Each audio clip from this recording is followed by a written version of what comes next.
Sir, I don't know who let you on this plane, but this aircraft is reserved for the owner. You need to leave. Now. The cabin of the Gulfstream G700 was the kind of space that made people go quiet the moment they stepped inside. Hand-stitched leather the color of dark cognac. African art mounted on the walls. Pieces Marcus Webb had purchased directly from the artists, every one of them. A framed photograph near the galley, Marcus standing with a group of youth leaders from Newark, all of them grinning like they'd just been told the world was theirs. The interior had cost more to design than most people's houses. The plane itself had cost $71 million. Marcus had paid cash. He stood in the center aisle now, 6 feet 2 inches of absolute stillness. Broad shoulders filling the hoodie he'd been wearing since that morning, dark jeans, white sneakers that made almost no sound on the carpet. His worn leather messenger bag hung from one shoulder. He looked at the woman blocking his path and waited. Brenda Colton took a step forward. Her navy uniform was pressed to a razor edge. Her blonde hair was pulled into a tight bun at the back of her head. Her gold insignia caught the cabin light. She had the bearing of someone who had never, not once in her adult life, been told she was wrong about something important. Her voice dropped lower. Not quieter. Lower. The particular register of someone who believes they are the most powerful person in the room.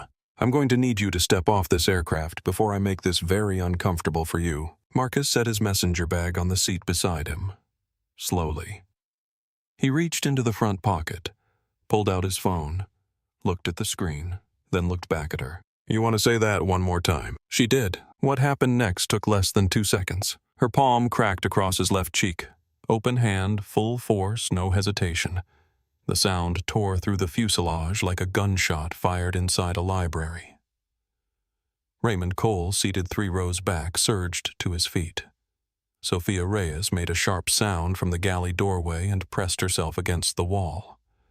Captain Daniel Ortega heard it from the cockpit and appeared in the doorway, one hand braced against the frame. Officer Gary Marsh, standing near the cabin door, flinched so hard he took a half-step backward. Marcus did not move. His head turned slightly with the impact. Just slightly. Just enough. A red mark bloomed across the dark skin of his left cheek, warm and stinging. He did not touch his face. He did not raise his hand. He did not step back or forward or sideways. He simply absorbed it, and then he looked up, slowly, deliberately. His eyes moved to the security camera mounted in the ceiling directly above Brenda's head. The camera's red light pulsed back at him, steady patient recording everything with absolute indifference to what had just happened or who had done it. He looked at it for one long moment, then he looked back at Brenda, and he smiled, not warmly, not in a way that invited anything. It was the smile of a man who has just watched someone hand him everything he needs and knows it and is in no hurry to explain it. The kind of smile that lives in the space between knowing and saying. The kind of smile that makes your blood go cold without understanding why. He didn't say a word. He sat back down in his seat, reached for his espresso cup. The ceramic was still warm in his hand. He set it back down without drinking. Brenda stood in front of him, palm still tingling, breathing loud in the silence of the cabin. She had expected him to shout, to lunge, to give her the explosion she needed to justify everything she had done in the last 40 minutes. She needed him to become what she had already decided he was. Instead, he had smiled at a camera. She did not yet understand what that meant. She had 8 minutes to figure it out. She had no idea who she had just slapped. In 8 minutes, she would lose everything. Her job, her career, her freedom, and whatever story she had been telling herself about why she did it. But before we get to those 8 minutes, let me take you back to the beginning. Because this story does not start with a slap. It starts with a man who had absolutely nothing to prove to anyone. Before we rewind, before we go back to the beginning of this day and show you exactly how it got here, I want to ask you something. Where are you watching from right now? Drop your city in the comments below. It doesn't matter if it's a small town or a major city if you're watching this at midnight or on your lunch break. I want to know where in the world this story is landing because stories like this one land differently depending on where you're standing when you hear them. And if you have ever, even once, walked into a room and felt someone's eyes make a decision about you before you opened your mouth, before you said a single word, before you had the chance to be anything other than what they already decided you were. Hit that subscribe button. Give this video a like, because what happened inside that cabin in the next 8 minutes is going to stay with you. Not because it's dramatic, though it is. Not because justice gets served, though it does. But because the way Marcus Webb handled it, the absolute unshakable, terrifying calm of a man who has spent 47 years learning exactly how to respond to this moment, is something you are going to think about for a long time after this video ends. Now, let's go back to a Friday afternoon in October. New Jersey. Golden light. The kind of autumn day that makes you believe the world is capable of being beautiful. And let's watch how it all started. Teterboro Airport sits in the flat stretch of northern New Jersey like a secret that only certain people are invited to keep. Not the public terminal, not the long security lines and the boarding pass scanners and the fluorescent overhead lights that make everyone look slightly unwell. This is the other side of the airport, the private side. The fixed base operator facility, which is what the aviation world calls the terminal for people who do not wait in lines. If you have never been inside an FBO, the first thing you notice is the silence. It is a specific kind of silence. Not the silence of emptiness, but the silence of wealth, which is a different thing entirely. Wealth does not make noise. Wealth does not need to announce itself. It simply creates spaces where the noise of ordinary life cannot reach. The floors are marble, polished to a mirror shine that reflects the October sky visible through the floor-to-ceiling windows. The furniture is dark leather, deep cognac, the color of a good drink at the end of a long day. Behind the front desk, an espresso machine gleams in brushed steel and costs more than most used cars. There are fresh flowers in a low vase near the entrance. Nobody put a price tag on them. Nobody had to. Through the windows, the tarmac stretches flat and wide in the afternoon light, and along it sits a row of private aircraft, each one carrying a logo that means something specific to the people who know what to look for. Their fuselages gleaming in the October sun, their tails marked with the insignia of companies and families and individuals who move through the world on their own schedule by their own rules. One of those aircraft, positioned at the far end of the row, its navy and silver logo catching the light cleanly and without apology, belongs to Marcus Webb. The tail number is N447AW. The logo reads Apex Aero Holdings. The time is 4:08 p.m. on a Friday in October. The kind of day that turns New Jersey into a painting. The kind of light that makes everything look the way it was supposed to look. Warm and clear and honest. In about 24 minutes, none of that will matter. But right now, on this particular Friday afternoon, the FBO is quiet. A few passengers in deep leather chairs, reading or working or simply existing in the comfortable way that people exist when they have never had to rush for anything. A woman at the front desk reviews a flight manifest with quiet efficiency. Outside ground crew move between aircraft with the focused ease of people who know exactly what they are doing and have done it 1,000 times. Everything is calm. Everything is about to change. The black SUV pulled into the private entrance at 4:12 p.m. No motorcade, no security detail, no assistant running ahead to open the door or carry the bag or announce the arrival.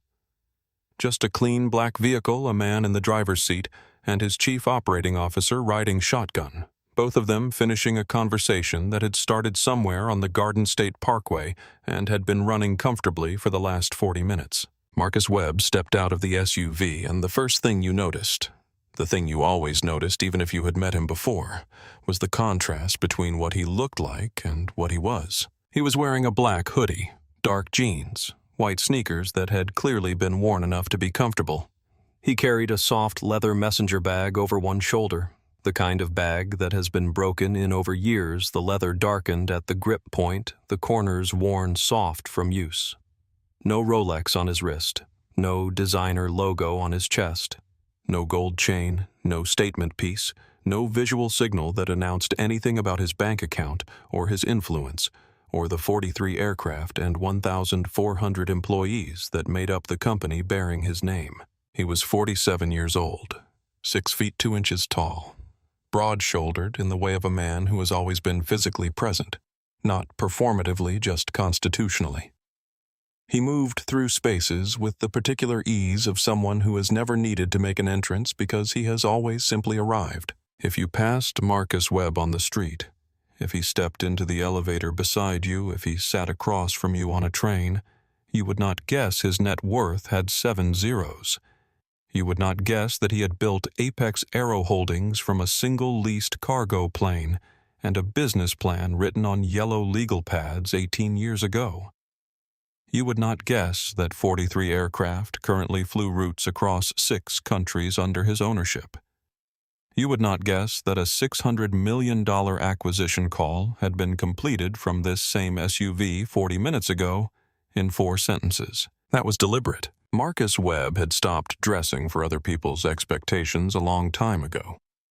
He had decided somewhere in his mid-30s that clothing as currency, as proof, as credential, as preemptive apology for existing in certain spaces, was a tax he was no longer willing to pay. He had paid it when he was young and needed to. He didn't need to anymore, and he didn't. He walked through the FBO entrance, and the woman at the front desk, Patricia, mid-50s, who had been working this desk for 11 years and had seen every variety of private aviation passenger imaginable, looked up, and her face did what it always did when Marcus Webb walked in. It opened. "Mr. Webb, good to see you." "Patricia," he smiled. "The real kind, the kind that starts in the eyes. How's the college application situation? Any decisions yet?" Her whole posture shifted with the pleasure of being asked. He got into his first choice, actually. "We just found out Tuesday." Marcus stopped walking. He turned to face her fully, giving her the full weight of his attention the way some people do when they understand that the conversation in front of them is the most important conversation in the room. "That's fantastic. Tell him I said congratulations. Tell him that's the beginning." He pulled a folded bill from his jacket pocket and set it on the counter with the same naturalness with which other people set down their keys. Not a performance, not a gesture, just something he did because it cost him nothing and meant something. Patricia folded it without looking at it. She'd work out what it was later. Right now, she was still smiling. Outside on the tarmac, Marcus's phone rang. His CFO, a $600 million acquisition of a regional cargo company. The final terms were ready for review. The legal team was standing by the board, had pre-approved. Marcus walked toward the aircraft without slowing down, his voice dropping to the same register it always did when the numbers got large. Low, even warm, and absolutely precise. "Absolutely. Lock the term sheet. We close Thursday. Call me if anything moves before then." He hung up. 4 sentences. $600 million.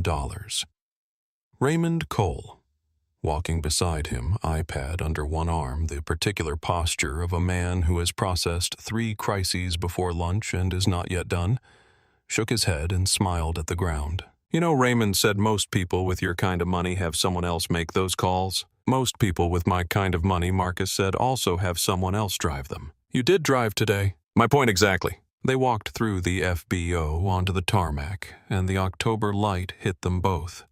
Warm and low and golden, the light of a day winding down toward something. Marcus Webb looked at his plane. N447AW, the Apex Aero logo in navy and silver, clean and precise against the white fuselage. Even from 30 yards away, you could see the quality of it, the way it sat on the tarmac with the settled authority of something that belonged exactly where it was. He had designed the interior himself. He had selected every piece of art on the walls personally. He had paid cash for a $71 million aircraft because, as he had once explained to a journalist who seemed determined to make it sound shocking, if you build it right, you can afford it outright. And if you can afford it outright, you should. He always flew in a hoodie. The plane did not care what he wore. Raymond Cole had been with Marcus for 11 years. He had come on board when Apex Aero was young and lean and running on margins that required daily attention, when the company had 14 aircraft instead of 43 and operated in 2 countries instead of 6. He had been recruited from a logistics firm in Atlanta by a phone call that lasted 12 minutes and he had accepted the position before the call ended because something in the way Marcus Webb talked about what he was building made Raymond understand that this was not an opportunity you calculated. It was one you recognized. 11 years later, Raymond was the chief operating officer of a $2.1 billion private aviation company, and he was still not entirely sure Marcus had ever done anything he'd advised against that had turned out to be wrong. He was 6 feet tall, with the kind of posture that fills a room without requiring it. The posture of a man who carries authority the way other people carry wallets, always present, never announced. He wore a tailored blazer and kept an iPad in the crook of his arm, the way other people keep a notebook. He processed information constantly and spoke selectively, which is to say he spoke only when what he had to say was better than the silence it replaced. He had noticed the way Brenda Colton waved at Darnell Price when the ground crew arrived at the aircraft. He hadn't said anything yet. He was watching. Walking beside Marcus, now crossing the tarmac in the October afternoon, Raymond glanced over and said the thing he sometimes said when he wanted to remind Marcus that he paid attention to everything. You know most billionaires have someone else drive them. It was a small joke, a private one. The kind of shorthand that develops between people who have worked together long enough to communicate in code. Marcus laughed, the real laugh. Warm, unguarded, nothing performed about it. Raymond, if I have to drive a certain kind of car for people to respect me, those aren't people whose respect I need. Raymond nodded. He had heard variations of this principle his entire career with Marcus. It never got less true. Remember that, Marcus added. It's going to matter today. Raymond looked at him. Marcus was already looking at the plane. Inside the FBO lounge, Thomas Brower was reading the Financial Times. He was 61 years old, silver-haired, wearing a blazer over a collared shirt in the way of a man for whom business casual has always simply been casual. He had been flying private for 22 years, first as a corporate executive, then as a retired one with enough personal wealth to maintain the habit. He had sat in this particular FBO lounge dozens of times. He knew Patricia by name. He knew which of the espresso machine's settings produced a double shot that was actually a double shot. He was the kind of man who had seen everything and registered most of it and felt urgency about almost none of it. He looked up when Marcus Webb walked through the FBO entrance. He saw a black hoodie, dark jeans, white sneakers, a worn leather bag. His brain. The brain of a man who had spent 35 years in banking, who had learned to read a room in the time it takes to cross one, made an automatic calculation. Fast unconscious completed before his conscious mind had time to review it. Staff member, the calculation said. Or perhaps a guest of another passenger. Ground crew supervisor maybe, someone who works here. Thomas Brower returned to his newspaper. He had no idea he had just made an assumption that was going to cost him something. Not money, not position, but something more uncomfortable. The thing you lose when you catch yourself making a mistake you were certain you were above making. The thing that makes you sit very still and look at your newspaper without reading it. He would get there, but not yet. Outside on the tarmac, Darnell Price spotted Marcus's SUV from 30 yards away and jogged over. Darnell was the ground crew chief. 38 years old, barrel-chested the man responsible for making sure the Apex Aero fleet looked the way it looked, which was the way things look when someone takes genuine pride in them. He had been handling Marcus's aircraft at Teterboro for 6 years. He shook hands the way men shake hands when they mean it. She's all fueled and ready, Mr. Webb, looking beautiful today. Marcus grinned. It was the grin of a man looking at something that belongs to him and feels exactly right about that.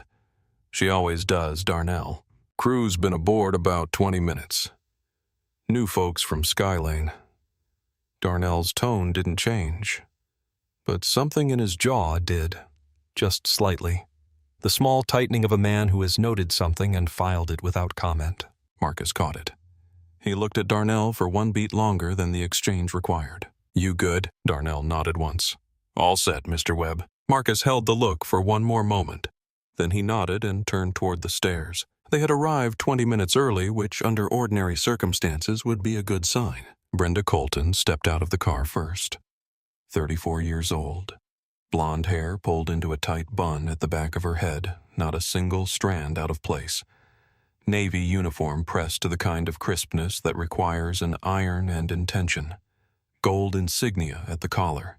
shoes polished to a mirror finish that reflected the tarmac light back up at you when she walked. She moved with the specific confidence of someone who has always been told they're doing a good job. Not arrogant exactly. Arrogance requires a certain self-awareness that Brenda Colton did not appear to have. This was something quieter and in some ways more durable, the simple, settled certainty of a person who has never had a significant reason to doubt their own judgment. Sophia Reyes stepped out behind her. 29 years old, dark hair pulled back in a low ponytail. Warm eyes, the kind of face that defaulted to openness the way other faces default to neutrality. She smiled at the ground crew member who held the vehicle door. It cost her nothing, and the gesture was genuine, which is the only way it works. The cracks in Brenda showed fast in 3 moments, each one small enough to dismiss individually and impossible to dismiss together. The first moment happened before they reached the aircraft. A catering cart had been positioned near the aircraft door, close for easy access, exactly where it needed to be for efficient loading. The ground crew member managing it was young, black, early 20s, moving with the focused efficiency of someone who was good at their job and knew it. The cart was by any objective measure correctly placed, perhaps 6 inches further right than Brenda's personal preference. She stopped. She looked at the cart. She looked at the young man managing it. She did not speak to him. She did not ask. She pointed, a single short, emphatic gesture that said move it without using any of those words, and walked past before he could respond. The young man moved the cart without comment. Sophia behind Brenda caught his eye for a brief moment. Something passed between them. Not pity, not solidarity, just acknowledgement. I saw that. I know what that was. She continued walking. The second moment happened in the first minute aboard the aircraft. Sophia had a reasonable question about the galley configuration, specifically where the backup service napkins were stored in this particular aircraft model, which had a different layout than she was accustomed to. It was exactly the kind of question a new crew member on an unfamiliar aircraft should ask, and asking it was the professional and safe thing to do. Brenda's response was a sigh, not a quiet one, a full-body theatrical exhale, the kind that fills a room, the kind that communicates without ambiguity. Must I be surrounded by people who ask questions?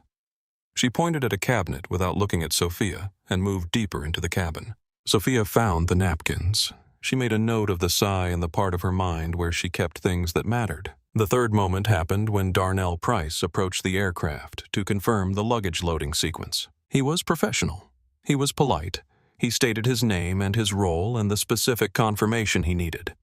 All of it delivered in the efficient, unhurried way of someone who has done this particular task hundreds of times and knows exactly what information is needed and in what order. Brenda waved her hand at him. Not a dismissive wave, a shooing gesture. The gesture you make at something that is in your way.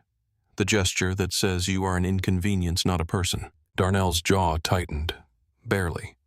The almost invisible tightening of a man who has absorbed this particular gesture before and has developed, out of necessity, not choice, the ability to absorb it without visible reaction.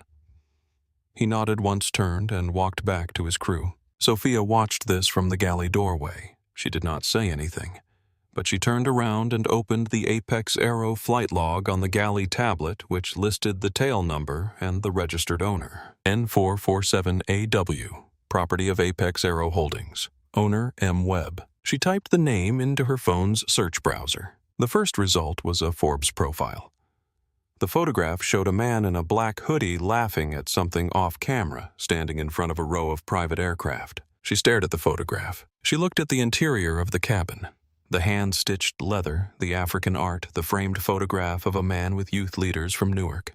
She looked at the photograph in her hand. She looked back at the cabin. She started to say something to Brenda. Then she stopped. Brenda was already moving toward the forward cabin, adjusting the lighting settings with the proprietary ease of someone who had decided this space was hers to manage. Her back was to Sophia. Her posture communicated the arrangements are being made and I am making them. Sophia closed her phone. She would wait. She would see how this unfolded. This was a mistake and she would carry the weight of it for a while before she was given the chance to put it down. Brenda stepped through the cabin door of N447AW and stopped. The interior hit her the way the interior of this aircraft hit everyone who encountered it for the first time, like a physical force or rearrangement of expectation. The leather was deep and warm and fitted to the curves of the seats with the precision of something that was made for this specific aircraft and no other. The lighting was low and deliberate, the kind of lighting that costs money to achieve because it looks effortless. The African art on the walls was not decoration.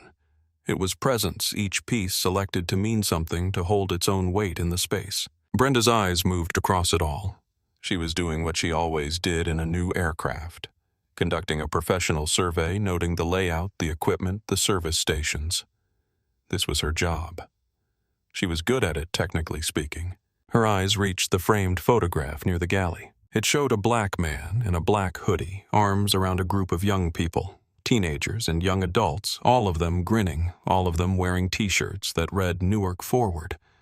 The man in the center had the kind of smile that came from actual joy, not performance. Behind them, the Apex Aero logo was visible on a building facade. Brenda's nose wrinkled. It was a small movement. Slight, involuntary, the kind of micro-expression that the face makes before the brain can edit it.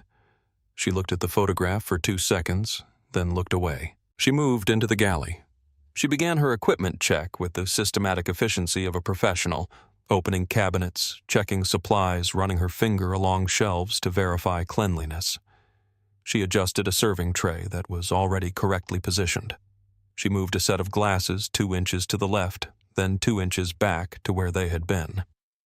She was establishing something, not just checking, but taking ownership, making the space respond to her touch. Sophia followed her quieter, more careful moving through the galley check with the precision of someone who does not want to give any reason for a sigh. Then Sophia opened the forward storage cabinet and saw it tucked into the corner where the lead attendant always put it on Apex Aero flights was a crew briefing card.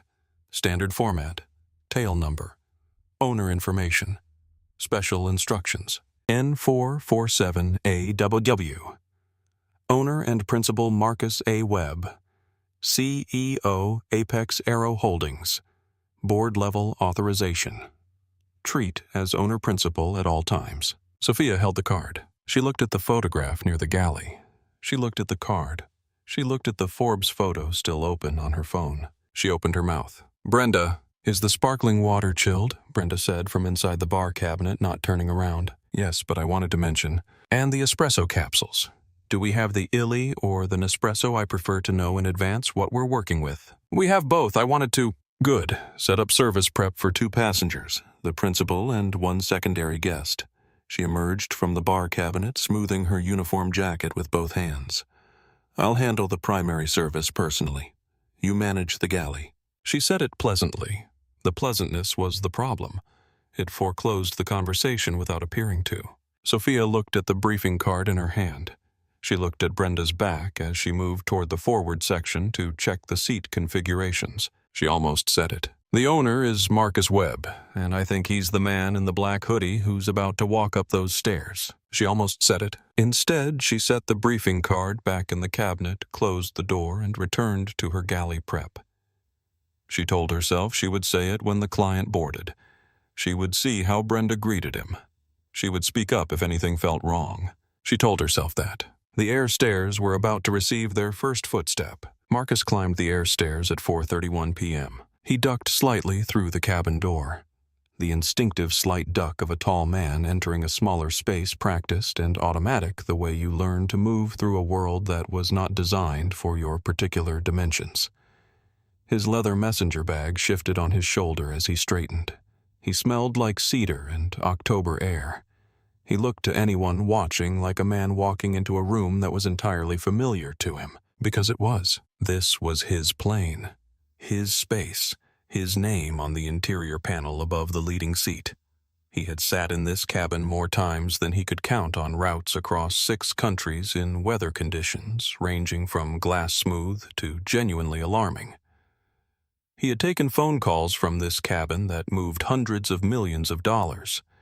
He had eaten meals here, read here, slept here on transatlantic segments. He had designed the interior himself, sitting with the craftspeople for 2 full days. in a workshop in upstate New York, pointing at fabric swatches and leather samples until everything was exactly right. He belonged here the way a person belongs in their own living room. Brenda was in the galley when she heard his footsteps. She turned around. She saw him. What happened to her body happened before her mind had a chance to intervene. Her shoulders pulled back, not the professional straightening of a flight attendant preparing to greet a boarding passenger, but a different movement entirely, the bracing posture of someone who has identified a problem and is preparing to manage it. Her chin lifted. Her eyes narrowed into two thin, assessing lines. The pleasant, composed expression she had been maintaining, the professional mask, didn't just fade. It vanished, completely and immediately, as though a switch had been thrown. She stepped into the aisle. She did not smile. She did not say good afternoon. She did not say welcome aboard or how was your drive or any of the dozens of ordinary greetings that a flight attendant offers a boarding passenger as a matter of professional standard and basic human courtesy. She said none of these things. She planted her feet. "Excuse me, can I help you?" Her voice carried that particular quality. Polite at the surface layer, something sharper and colder underneath. The voice of a question that is not a question. The voice of someone who has already made a determination and is using the form of a question to perform the appearance of open-mindedness they do not actually possess. "Are you with the ground crew?" Marcus had heard this question before. He had heard it in hotel lobbies, once memorably at the entrance to a lobby of a hotel that his company owned a partial stake in. He had heard it at car dealerships, at restaurant doors, at the entrance to corporate conference rooms where he was scheduled to present.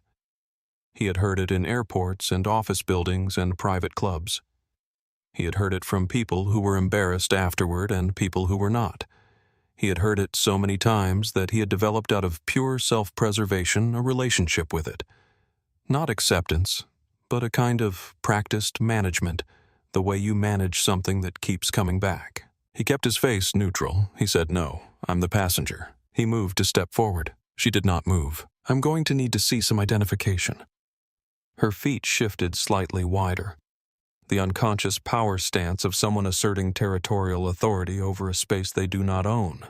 "We cannot have just anyone walking onto this aircraft." Anyone. The word dropped into the cabin air and stayed there. 3 rows back, Raymond Cole set down his water glass.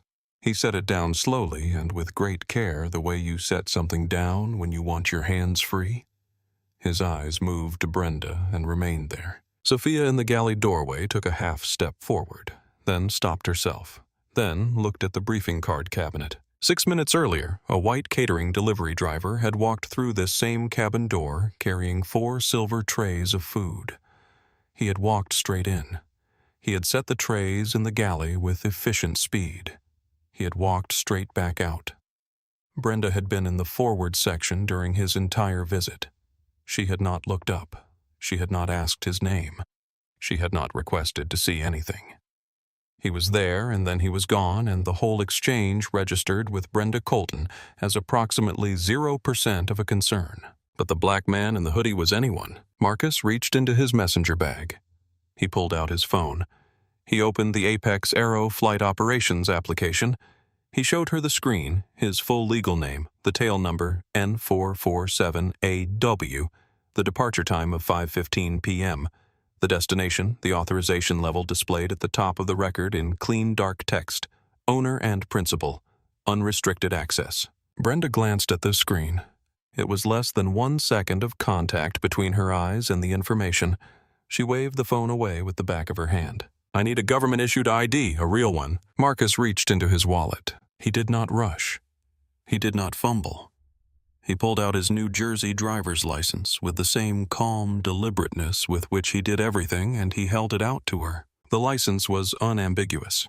His photograph, clear, current, undeniably him. His full legal name, Marcus A. Webb. His address in Alpine, New Jersey, a zip code that carries its own particular meaning, a community of estates and quiet roads where the houses cost what most people earn in 25 years. Everything on the license matched everything on the aircraft manifest on the operations app on the interior ownership panel 4 feet behind her head. Brenda took the license. She looked at the photograph. She looked at Marcus. She looked at the photograph. She looked at the interior of the cabin. The leather, the art, the evidence of substantial, specific wealth arranged on every surface. She looked back at Marcus. Her brain was fighting something. You could almost see it. The war between what her eyes were presenting to her and what her certainty would allow her to accept. The license said his name. The face matched the license. The address said Alpine. The aircraft manifest said owner. The authorization level said unrestricted. And still something in her, something deep and settled and long established, refused to let the calculation complete. She held the license, 15 seconds, 20. Marcus stood with his hand still extended, fingers slightly open, waiting. Raymond was watching from his seat with the contained energy of a man who is very good at not moving when every instinct tells him to move. Sophia in the galley had both hands flat on the counter. At 23 seconds, Brenda turned away from Marcus without returning the license. She pulled out her phone and dialed. She did not lower her voice. She made no effort to create any sense of privacy or discretion. She stood in the center of the aisle and spoke as though Marcus Webb were not standing 2 feet away with his hand still extended. "Hi, this is Brenda on the Teterboro assignment. Skylane Dispatch. I have a gentleman here claiming to be the client. Something doesn't feel right. I just want to make sure we're all on the same page before boarding proceeds." A pause. She listened. "I understand. Another pause. "Right. I'm not trying to cause a problem.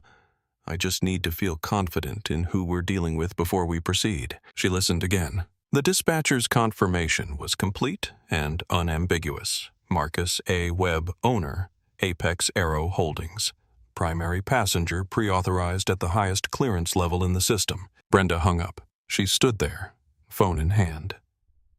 The October light coming through the oval windows behind Marcus made a clean line across the carpet. The question now, the only question, was what she would do with what she had just been told. She did not apologize. She did not say, "I'm sorry for the inconvenience, Mr. Webb," or "Thank you for your patience," or "Welcome aboard, sir." She did not offer her hand. She did not make any of the gestures, small or large, that a person makes when they have made an error and recognize it as such. She shrugged, a small one-shouldered lift that communicated nothing except "This matter is now closed as far as I am concerned." She held out the license, not looking at him when she did it, extending it in his general direction, the way you hand something to a person you consider beneath your continued attention. "All right, you can sit down." Not "Please have a seat, Mr. Webb." Not "Your seat is right this way, sir." Not any variation of the dozen phrases that flight attendants are trained to use when welcoming a boarding passenger. "You can sit down." As though she were granting access, as though she were making a decision in his favor and expected gratitude for it. As though this man, whose name was on the aircraft, whose face matched his license, whose authorization level was printed in the system she had just called, were being offered something as a result of her judgment rather than his ownership. Marcus took the license. He said nothing. He walked to his seat, the wide leather seat near the front, the one with his name on the panel above it, and sat down. He placed the messenger bag on the adjacent seat. He opened the side compartment and retrieved an espresso capsule. Raymond leaned across the aisle. His voice was low. "You okay?" Marcus looked at him for a moment. One small nod. His face was composed. Not the composed of someone suppressing nothing, but the composed of someone who has been carrying something for a long time and has developed the muscle for it. The carrying did not show on his face. It showed nowhere except if you were watching carefully in the way his right hand closed slowly around the espresso cup when he picked it up. He held it without drinking. Behind his eyes, something had started. A quiet, patient, absolutely certain countdown. He was not angry. He was waiting. The cabin held its particular silence. Marcus's hand stayed around the espresso cup. The ceramic was warm. He looked at it for a moment, at the slight imperfection in the glaze on one side, a detail he had noticed before on this same cup, had noticed 100 times without thinking about it. Today, he noticed it very deliberately, the way you focus on a small specific thing when you are keeping the larger thing from taking over. His eyes moved to the oval window. The tarmac lay flat and golden in the October light. He was 22. He had graduated from Howard University 11 months earlier. Logistics and business administration, a mind built for systems and scale. He had a degree and a plan, and the particular confidence of a young man who has been told by everyone who knows him that the plan is good. He had saved enough money from 2 years of part-time work to buy 3 good shirts and a blazer that was slightly too large in the shoulders but pressed clean and sharp. He was interviewing for a junior analyst position at a freight logistics firm in Newark. He had prepared for 3 weeks. He had researched the company's contracts, their routes, their client base, their inefficiencies. He had printed 3 copies of his resume on heavy cream stock paper. He had arrived 15 minutes early because his father had told him that 15 minutes early was the only time that meant respect. The receptionist looked up when he came through the door. Mid-40s white, a pleasant and entirely automatic smile of the sort that front desks produce without particular thought. She looked at him. The smile remained on her face, but something behind it shifted. A subtle recalibration, a fraction of a second of the kind of processing that happens before words are selected.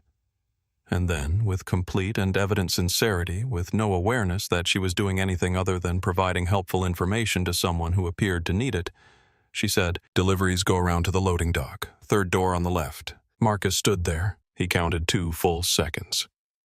He would remember counting them later, the deliberate act of counting, of giving himself time, of not letting what happened in those 2 seconds determine what happened in the next 20 years. Then he said, calm and clear and entirely without performance, "My name is Marcus Webb. I have a 10 o'clock interview with Director of Operations Paul Keating." The receptionist's face moved through 3 stages in the space of a breath. First, confusion, the brief disoriented expression of someone whose operating assumption has been contradicted by evidence. Second, realization, the specific sinking recognition of what she had just done and what it meant about herself. Third, overcorrection, the rapid excessive repair attempt. 3 phone calls instead of 1. Water offered twice apologies delivered 4 times in escalating elaboration, the last one so thoroughly constructed that it communicated more clearly than any of the others that she understood what she had done. Marcus had gotten the interview. He had gotten the job. He stayed 2 years. He learned everything they could teach him about logistics, route optimization, fleet management, client acquisition. He filed away everything that was useful and left everything else behind. Then he started Apex Aero Holdings on a yellow legal pad and a leased single-engine prop plane and a business plan that nobody at that freight logistics firm would have believed if he had shown it to them on his first day. But he never forgot those 2 seconds at the front desk. He never forgot them because they came back. Different lobbies, different doors, different faces wearing the same expression.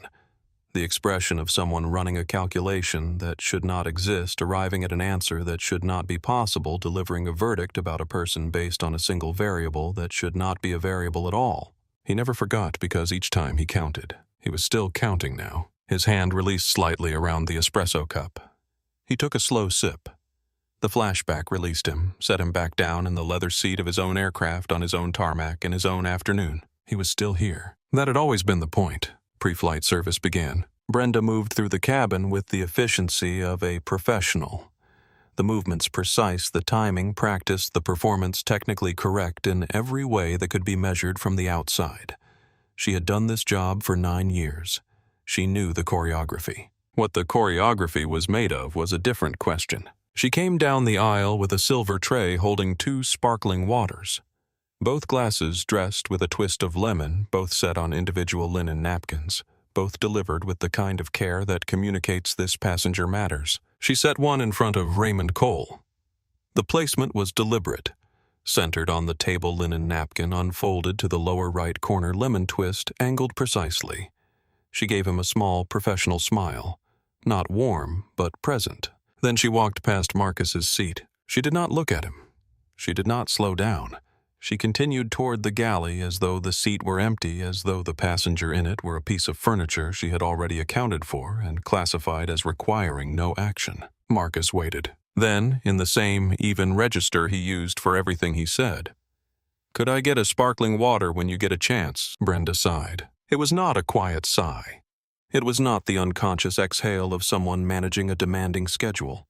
It was a theatrical full-body production, shoulders dropping, chest expanding and contracting, the sound of it filling the forward cabin, that communicated without any ambiguity The unreasonable demands placed on me by the people around me are simply extraordinary." She said, "We'll get to it." She moved into the galley. In the galley, Sophia reached for a sparkling water bottle, a simple reflexive gesture, the obvious next step. She had the bottle open before Brenda stepped in front of her. "I'll handle service," Brenda said. Her tone was pleasant. The pleasantness foreclosed the conversation completely. Marcus did not receive his sparkling water. His leather messenger bag sat on the adjacent seat. 15 years old, soft and worn at the corners, the leather darkened at the grip points from the accumulated weight of a decade and a half of deals and documents and trips across 6 countries. It was not luggage. It was not something that needed to be stowed. It was a personal item set on an empty seat on a private aircraft with 6 empty seats and 1 secondary passenger. Brenda passed it.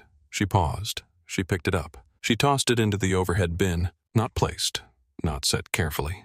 Tossed. The gesture of someone managing an obstruction, not handling someone else's property. The bag hit the inside of the overhead compartment with a dull, flat sound. Marcus watched it happen. He watched the arc of it. He watched it hit.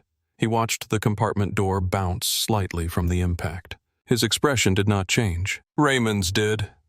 His jaw tightened. He looked at Marcus. Marcus gave a very small, almost imperceptible shake of his head.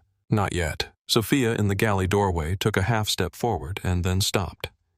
She was carrying the weight of the choice she had already made. To wait, to watch, to see. And the weight was increasing. Without announcement, without question, without any indication that she was aware she was altering the environment of someone else's property, Brenda went to the climate control panel on the forward bulkhead and adjusted the thermostat. Down, from 72 degrees to 61. The cabin temperature began to drop within 3 minutes. Marcus felt it settle across his forearms first, then across his shoulders, the particular chill that occupies the air when a climate system is overcorrecting toward cold. He looked at the thermostat panel from his seat. He said nothing. Raymond looked over. Marcus gave the same small headshake. The motion was becoming a kind of language between them, a complete sentence in a single movement. Not yet. Let her go. Marcus asked about meal service. He asked the way a person asks when they have every right to know and are not yet raising their voice about the fact that they have been ignored, displaced, and chilled in their own aircraft in the last 20 minutes. He asked simply and directly, with the tone of a man who is extending for reasons of his own, a patience that has not been earned. Brenda turned from what she was doing. She looked at him, and she said it. "Sir, I don't know who let you on this plane, but this aircraft is reserved for the owner." A beat. Her eyes steady, her voice deliberate. "You need to leave, now." The cabin went silent, the way cabins go silent when something irreversible has just been said out loud, even after the ID verification, even after the dispatch call confirmed his identity, his ownership, his name against the tail number against the manifest. Even after 23 seconds of holding his license and looking at his face and looking at the address that said Alpine and the authorization level that said unrestricted. Even after all of that, she had arrived with full certainty and complete conviction at the conclusion that a black man in a hoodie could not own this aircraft. Marcus looked at her. The cabin held its breath. He spoke quietly, without raising his voice by a single degree. "I am the owner," Brenda scoffed. It was not a polite, uncertain, maybe I could be wrong scoff. It was a head-tilted, lip-curled, full contempt dismissal. The scoff of someone who has decided the joke is not even worth explaining. "Right." She crossed her arms. "And I'm the Queen of England." 3 rows back. Raymond Cole's hand closed around the leather armrest hard enough for the material to crease. His chest was moving. He started to rise. Marcus raised one finger. Just one, a minimal gesture, barely a movement, more of an intention than an action. "Not yet." Raymond stayed in his seat. The clock continued its quiet, patient count. "Let me stop here for a second, before we get to what happens next, because what happens next is going to require your full attention. I want to ask you something directly. If you were in that cabin, if you were sitting where Raymond was sitting, watching this unfold in real time, watching a man absorb insult after insult with absolute stillness, watching someone treat him like he doesn't belong in a space he paid $71 million for, What would you have done? Would you have spoken? Would you have stepped in?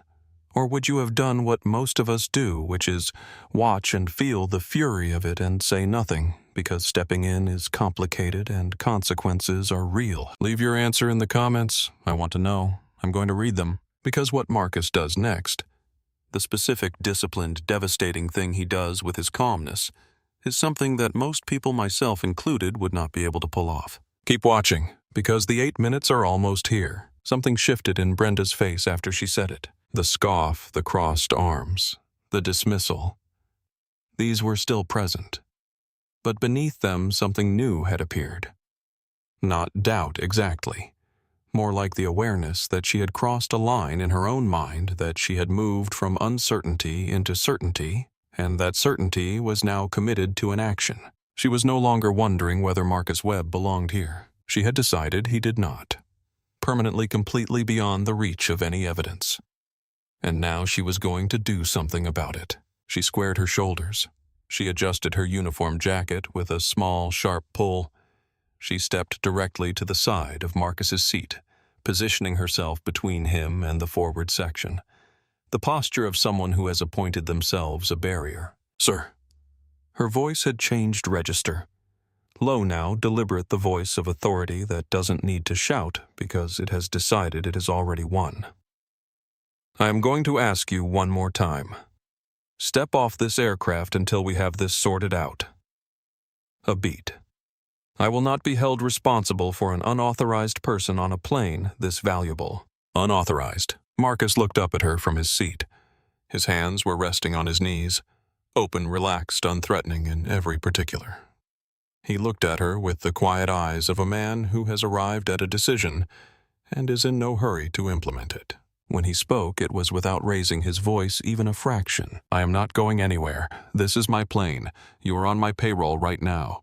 The words landed in the cabin like something being set down after being carried a very long way. Brenda blinked. For half a second, precisely half a moment too brief for anyone to point to later with certainty, but real and visible to anyone paying close attention, something crossed her face. The first genuine hairline crack in the armor of her certainty. Doubt, fear, the specific sensation of a foundation that might not be as solid as you believed. She sealed it immediately. Whatever had cracked, she sealed it with the same certainty she had been operating from since the moment she saw him in the doorway. "Your plane." She let out a short, brittle sound, not quite a laugh exactly, but occupying the same register. "Sure it is." She turned on her heel. She walked to the cabin door. She leaned out through it into the October afternoon light, one hand on the frame, and she scanned the tarmac. 40 yards away, idling near the fuel station in a white patrol vehicle, Officer Gary Marsh. End of a quiet shift. Window down, sunglasses on his head. Brenda raised her hand. In the galley, Sophia closed her eyes for a single second. Then she opened them and looked at the briefing card cabinet. Raymond Cole stood up from his seat. He straightened to his full height, 6 feet of contained fury and absolute composure. And he looked at Marcus with an expression that asked a clear question. Marcus shook his head once. Not yet. He reached for his espresso cup. He held it. The ceramic was still warm, just barely. He sat in the leather seat of his own aircraft, his name on the panel above his head, his art on the walls, his company's logo on the fuselage outside the window. And he waited with the patience of a man who has spent his entire adult life learning exactly how long to wait and exactly what to do when the waiting is over. Officer Gary Marsh climbed out of his patrol vehicle. His boots hit the tarmac with the deliberate weight of someone who has responded to enough calls to know that most of them are more complicated than they appear on the radio. He was 43 years old, broad through the shoulders, with the particular face of a man who has spent 2 decades in law enforcement. A face that has learned to hold itself neutral as a first response to almost everything. He looked at the aircraft. He looked at Brenda in the doorway. He started walking. Below on the tarmac, Darnell Price stopped what he was doing. He turned and watched Officer Marsh walk toward the air stairs. His arms dropped to his sides. He did not move. He simply watched with the still attention of someone who has seen the shape of this story before and knows already that the shape of it is wrong. He watched and said nothing and stood very still. Marsh's boots found the first step of the air stairs. Marcus heard the sound, the particular hollow resonance of boots on aircraft stairs, a sound he knew from years of boarding and departing. He heard it, and his eyes went to the oval window, and he was somewhere else. He was 31. Apex Aero Holdings was 3 years old. 14 employees.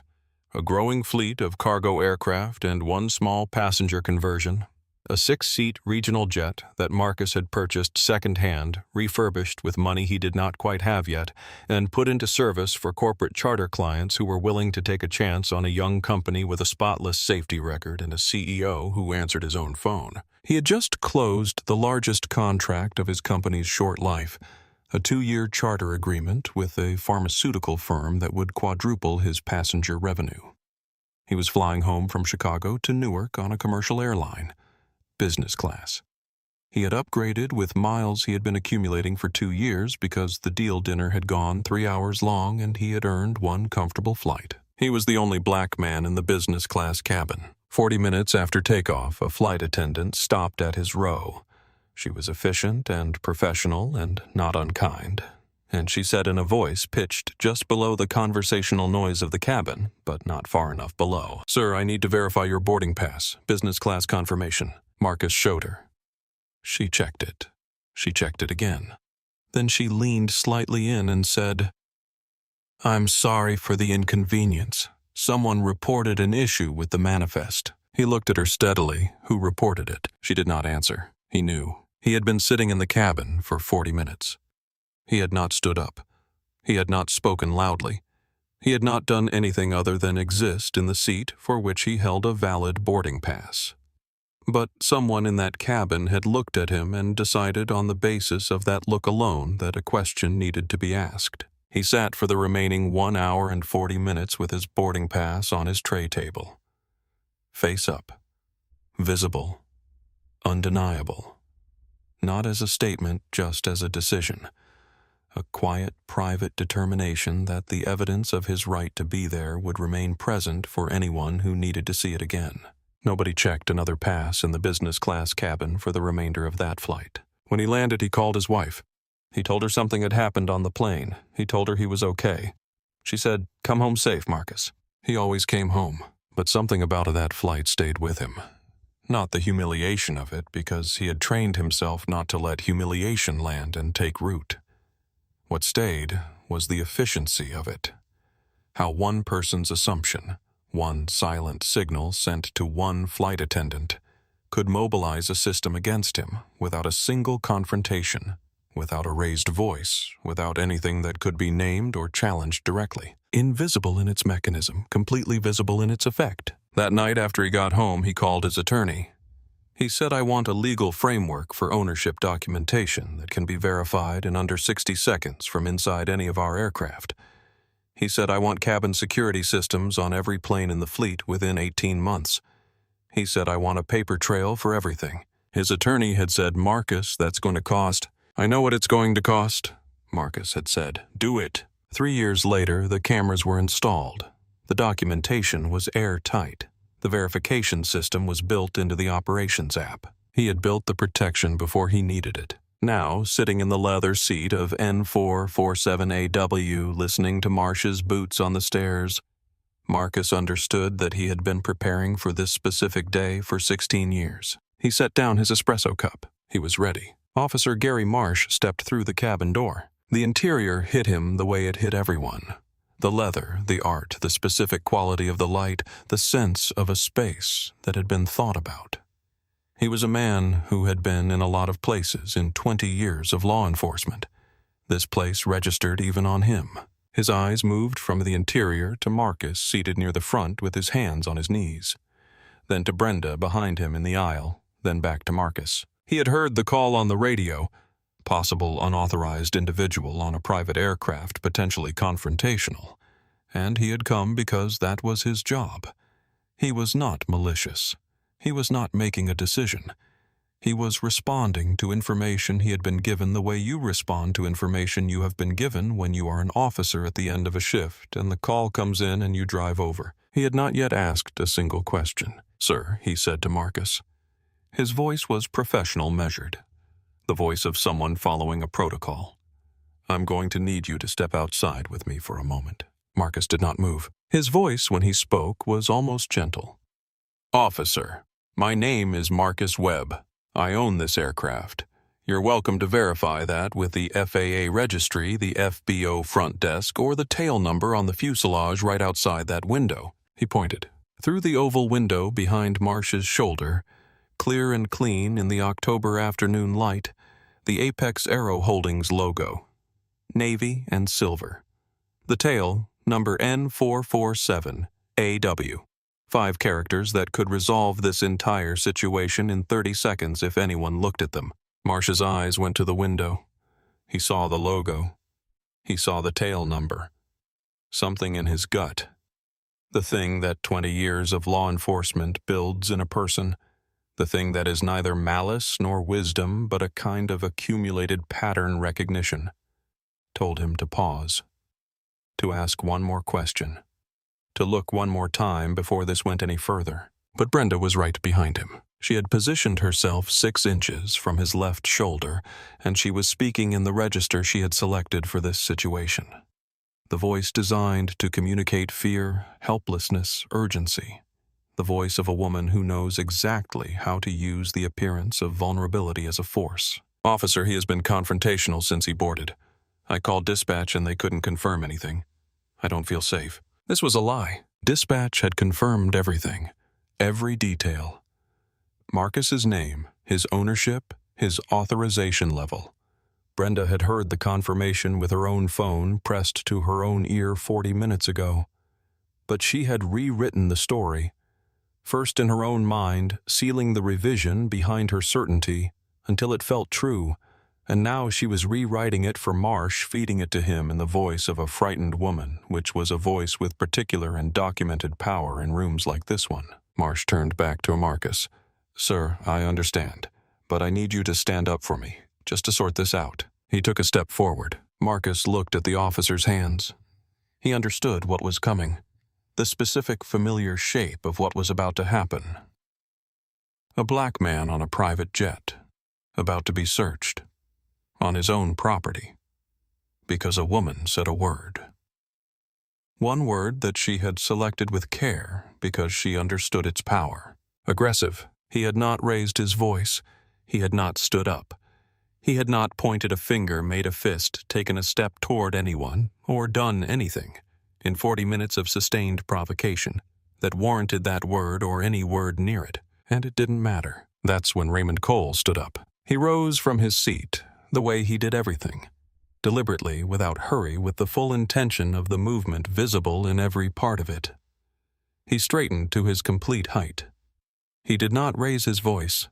He did not move toward Marsh. He simply stood where he was and spoke. "Officer." The word carried enough weight that Marsh stopped mid-step. He turned. "My name is Raymond Cole. I am the Chief Operating Officer of Apex Aero Holdings, the company that owns this aircraft, the logo on the fuselage outside that window, and the name on the interior ownership panel above that man's seat." He pointed to Marcus. "The man you are about to put your hands on is Marcus A. Webb, founder, Chief Executive Officer, sole owner. This is his plane. The manifest has his name on it. The FAA registry has his name on it. The dispatch call that was made 40 minutes ago confirmed his identity from this company's own operations system." He paused for exactly 1 beat. Then he pointed to the ceiling. "And every single second of what has happened in this cabin since we boarded has been recorded. 3 small camera domes, one at the front of the cabin, one at the center, one at the rear, each one fitted with a small red indicator light that burned steady and unwavering. Audio and video. 3 angles.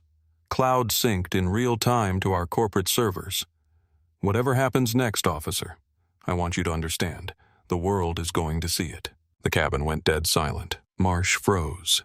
His hands, which had been moving forward, dropped to his sides as though the intention had drained out of them. He stared at the cameras, then at Raymond, then at Marcus, then back at the cameras. The red lights pulsed back at him, patient, steady, recording. Brenda's face changed. Not dramatically. She was not a person who lost composure in visible ways. But something behind her eyes shifted, and the shift was legible to anyone watching. She had built her entire performance on a single structural assumption that it was her word against his, her credibility against his, her tears and her fear and her professional authority against his truth. Cameras don't have feelings. Cameras don't perform. Cameras don't make strategic decisions about what to emphasize and what to leave out. Cameras just record. She had not accounted for the cameras. For 5 full seconds, nobody in the cabin moved. The only sound was the low hum of the auxiliary power unit outside and the very faint, distant sound of another aircraft taxiing somewhere on the far side of the field. Then Brenda made the choice that cost her everything. Before we get to the choice, before we get to the moment that sealed it, let's go back to the 30 seconds that preceded it, because those 30 seconds matter. Brenda had stood in the cabin doorway after Raymond's camera revelation, and she had done the calculation that people do when they understand for the first time that the situation is not what they believed it to be. The calculation runs fast. It asks, where am I? What has already been recorded? What can be recovered from this point? She arrived at the wrong answer. Maybe it was the particular kind of certainty she carried. The kind that is not responsive to new information that seals itself against evidence the way a system closes against intrusion. Maybe it was the panic of seeing a position she believed was unassailable begin to crack. Maybe it was something older and more embedded than either of those things.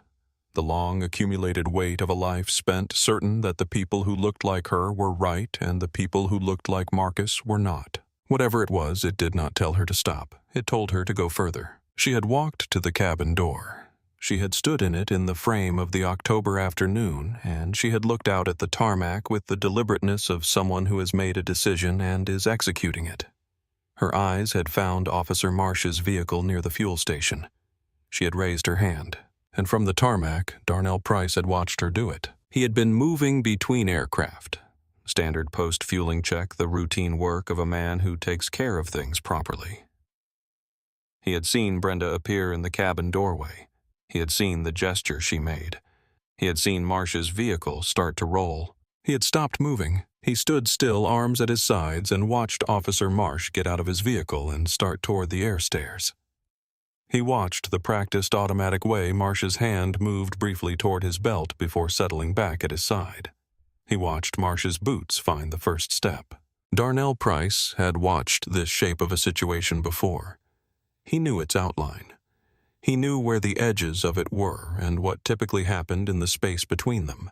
He was intimately familiar with the shape of this story. He stood on the tarmac and he watched, and he did not look away. Inside the aircraft, Brenda had positioned herself 6 inches behind Marsh's left shoulder as he cleared the door. She was close enough to speak into his ear without raising her voice. She was close enough to feed him information before he had time to ask his own questions. "He's been confrontational since he boarded," she said. Her voice had found its register, the specific vocal quality she had been reaching for since the moment she understood that the cameras existed. Frightened, reasonable, reluctant to escalate, but pushed to it. "I already called dispatch and they couldn't confirm anything definitive. I genuinely don't feel safe." The lie was complete and functional. She said it without hesitation or visible effort, the way you say something that your certainty has transformed over the course of 40 minutes into a truth you actually believe. Marsh had taken it in. He had adjusted his posture. He had taken a step toward Marcus, and then Raymond had stood up. And then there were the cameras. Now, in the 5 seconds of silence that followed Raymond's revelation, Brenda ran her second calculation. The cameras showed everything. They had been recording since Marcus boarded. They had the ID check the dispatch call, the sparkling water that was never brought, the messenger bag tossed into the bin, the temperature adjustment, the meal refusal, every word she had spoken and every silence she had maintained and every choice she had made across 40 minutes. There was one calculation that made sense in this situation, one rational response to the existence of 3 cameras and 40 minutes of footage. That response was to stop. She did not stop. Something had broken through. Something past the point where calculation operates something that lived deeper in her than strategy or self-preservation. She stepped around Marsh. She positioned herself directly in front of Marcus's seat. Her face was flushed. Her voice, when it came, was shaking. Not with uncertainty, but with a fury that had given up trying to disguise itself. "You people," she said. The two words landed in the cabin like something thrown. Raymond's hand released the armrest. He was on his feet before the echo of it finished traveling the length of the cabin. Sophia made a sound in the galley. A short, involuntary exhale like someone who has just watched a car accident happen in slow motion and could not stop it. Marsh blinked. He was standing near the cabin door, close enough to hear it clearly, and his face, the professionally neutral face of a 20-year law enforcement veteran, moved in a way it hadn't moved since he boarded. Not dramatically, but something changed in the set of his jaw and the angle of his eyes. Something filed itself away. Brenda was not done. She stepped closer to Marcus's seat. Her arms were at her sides, not crossed now, the posture of someone who has discarded the performance of reasonable authority and moved into something rawer. "You probably stole the money to buy this thing," she said. "Or scammed someone, or—" "Brenda!" Sophia's voice from the galley doorway. It came out clean and clear, and with the specific quality of someone who has been holding a weight and has finally set it down. "Stop." Brenda turned. Her eyes went to Sophia with the particular fury of someone who has been challenged by the last person they expected it from. "Excuse me." I said stop. Sophia stepped fully into the cabin. She was not large.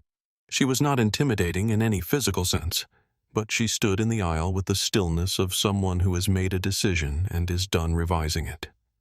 "I've seen the briefing card. I know who he is, and I should have said something 40 minutes ago." Marsh was watching all of this.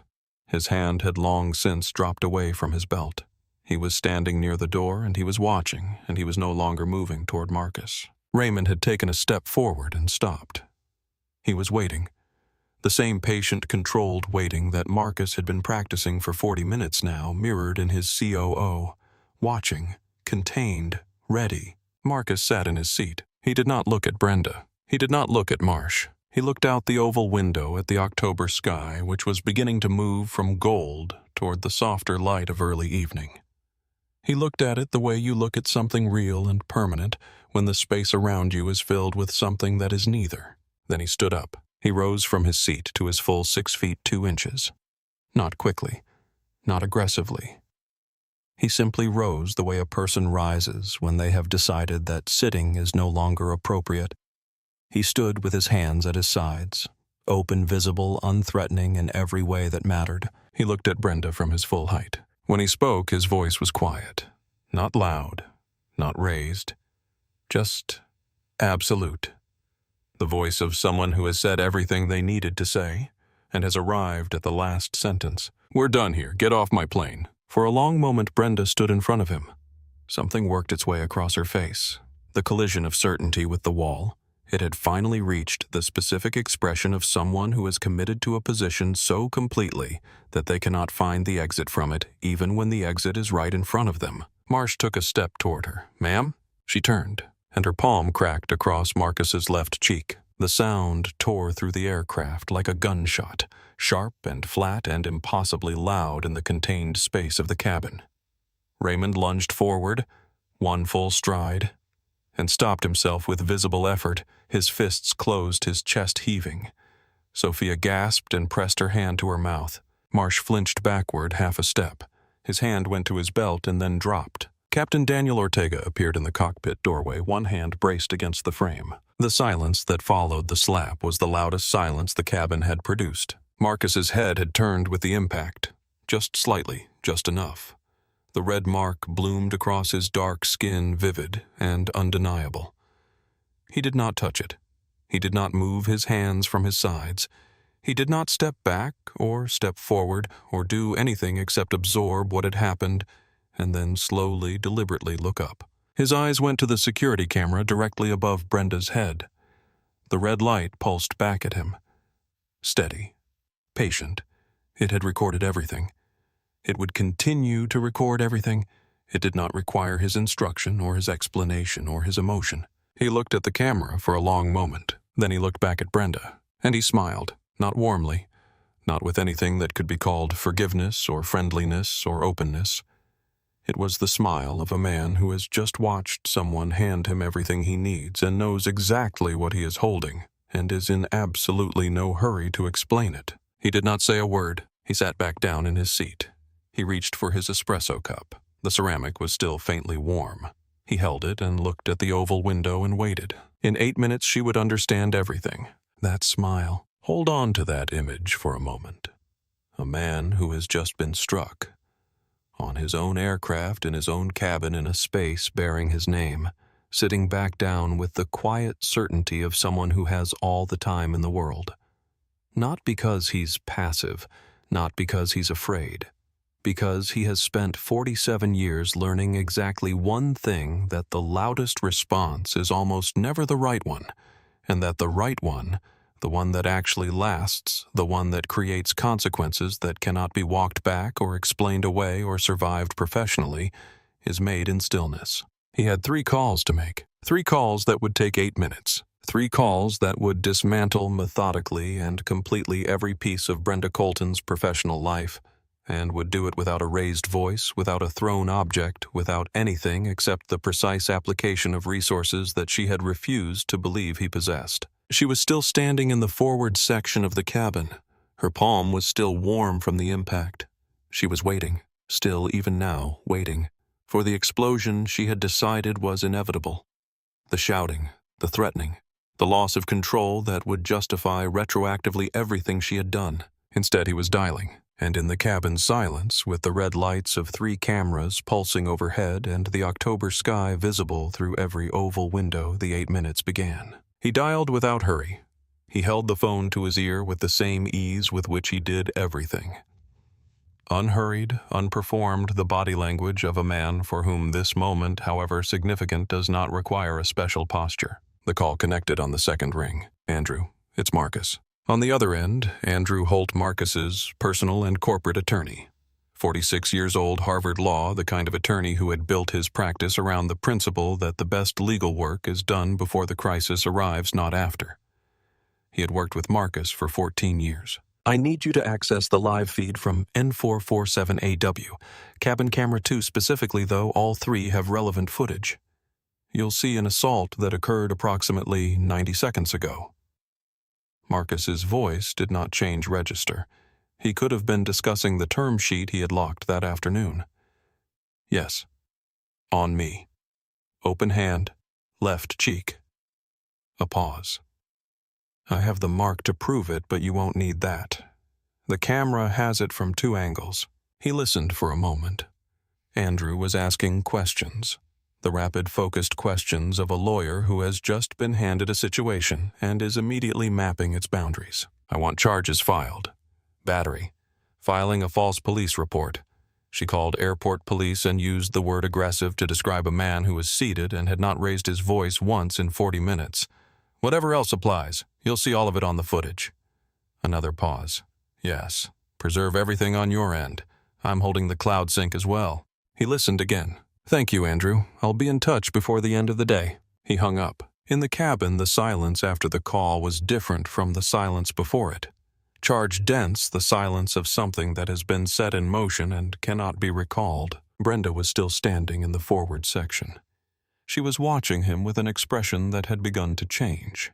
The smirk still present, but transformed, now altered into something that occupied the same muscles but meant something different. A mask that no longer fit. The performance of confidence continuing past the point where confidence existed. Raymond was watching Marcus with the still, focused attention of someone witnessing something important. He did not speak. He did not need to. Marsh, near the cabin door, had his hands at his sides.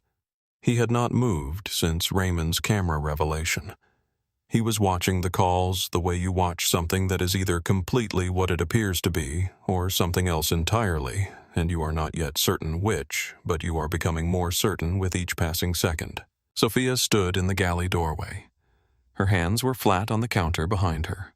She was watching Marcus with the specific expression of someone who is experiencing relief and guilt simultaneously. The particular combination of feeling that arrives when you finally see what you should have stopped earlier and understand that it has stopped itself. Marcus set his phone on the armrest. He looked at it for one moment. Then he looked at Brenda. He said calm and unhurried, addressing her directly for the first time since she had struck him. "That was my attorney. He's reviewing the footage now." He let it sit. "You should probably call yours." He picked up his phone again. He dialed the second call. The second call connected in 2 rings. "James. It's Marcus." James Fowler, Apex Aero's head of vendor relations. 12 years with the company, meticulous in the specific way of someone who manages relationships worth hundreds of millions of dollars annually. Pull every active contract we hold with Skylane Premier Charters, every subsidiary, every division, every individual service agreement. I need the full picture on my desk. A pause. Draft termination letters for all of them. I want them ready to send by end of business today. James asked the question any good vendor relations director would ask, were there exceptions? Any ongoing commitments with legal penalties for early termination? Any agreements that needed a specific wind-down period? All of them, Marcus said. Effective immediately, no exceptions. Get Andrew Holt copied on the documentation. He's already on a related matter. He hung up. 2 words, all of them. Spoken in the same level, even register as everything else. No emphasis, no relish. Just information delivered to the appropriate person. And in the cabin, those 2 words landed in a very specific place. The name Skylane, that was Brenda Colton's employer. The company whose name was embossed on the badge clipped to her lapel. The company whose dispatch number she had called 40 minutes ago, whose authorization she had sought, and then selectively ignored, whose operational standards she had violated in front of 3 cameras and 4 witnesses over the course of a 40-minute documented incident that was currently being reviewed by a Harvard-educated attorney in real time. The Skylane contract with Apex Aero Holdings was worth in annual billing across all service agreements. More money than most people would earn in a lifetime. Marcus had just told someone to cancel all of it. Brenda's lips parted. Her mouth opened slightly. No sound came out. She looked at the badge on her lapel. The Skylane Premier Charters logo navy and white gold bordered. And then she looked at Marcus, who was already dialing again. Raymond, from his seat, said nothing. He simply watched. But the way he was watching had shifted. Not triumph exactly, but the look of a man watching something long overdue arrive precisely on schedule. Sophia pressed both hands flat against the galley counter behind her. Her eyes were wet. Not from sadness, from the particular overwhelm that arrives when 40 minutes of tension releases all at once, and you find yourself processing everything you should have said earlier, and understanding for the first time the full weight of what you watched happen. Marsh, near the door, had pulled out his own phone. He was looking at it. He hadn't typed anything yet. He was holding it in both hands, with the focused expression of someone who has realized they need to do something and is determining what that something is.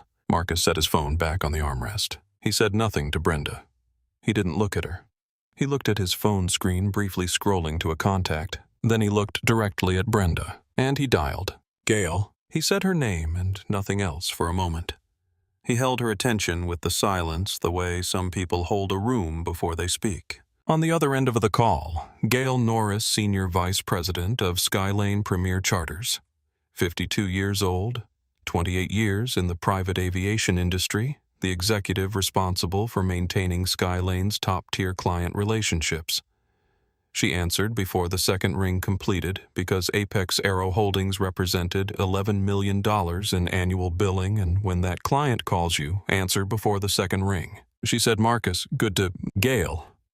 He said her name again just once with a quality in it that stopped her sentence. I'm currently sitting on my aircraft at Teterboro Airport.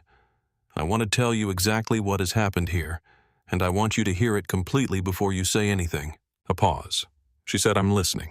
One of your crew members, Marcus said, has spent the last 40 minutes racially profiling me. She blocked my path when I boarded my own aircraft. She demanded identification after the flight operations system already confirmed my identity. She called Skylane Dispatch, with me standing 2 feet away, and misrepresented my behavior to the dispatcher.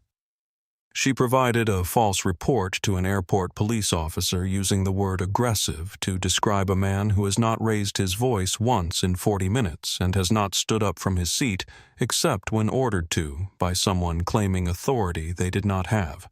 He paused. She adjusted the temperature on my aircraft without my consent. She failed to provide me with the basic service she provided my traveling companion. She tossed my personal property into an overhead bin. Another pause. Measured, and approximately 4 minutes ago she struck me across the face with her open hand. Silence on the other end. Marcus let it breathe. 5 full seconds of silence, which is a very long time on a phone call.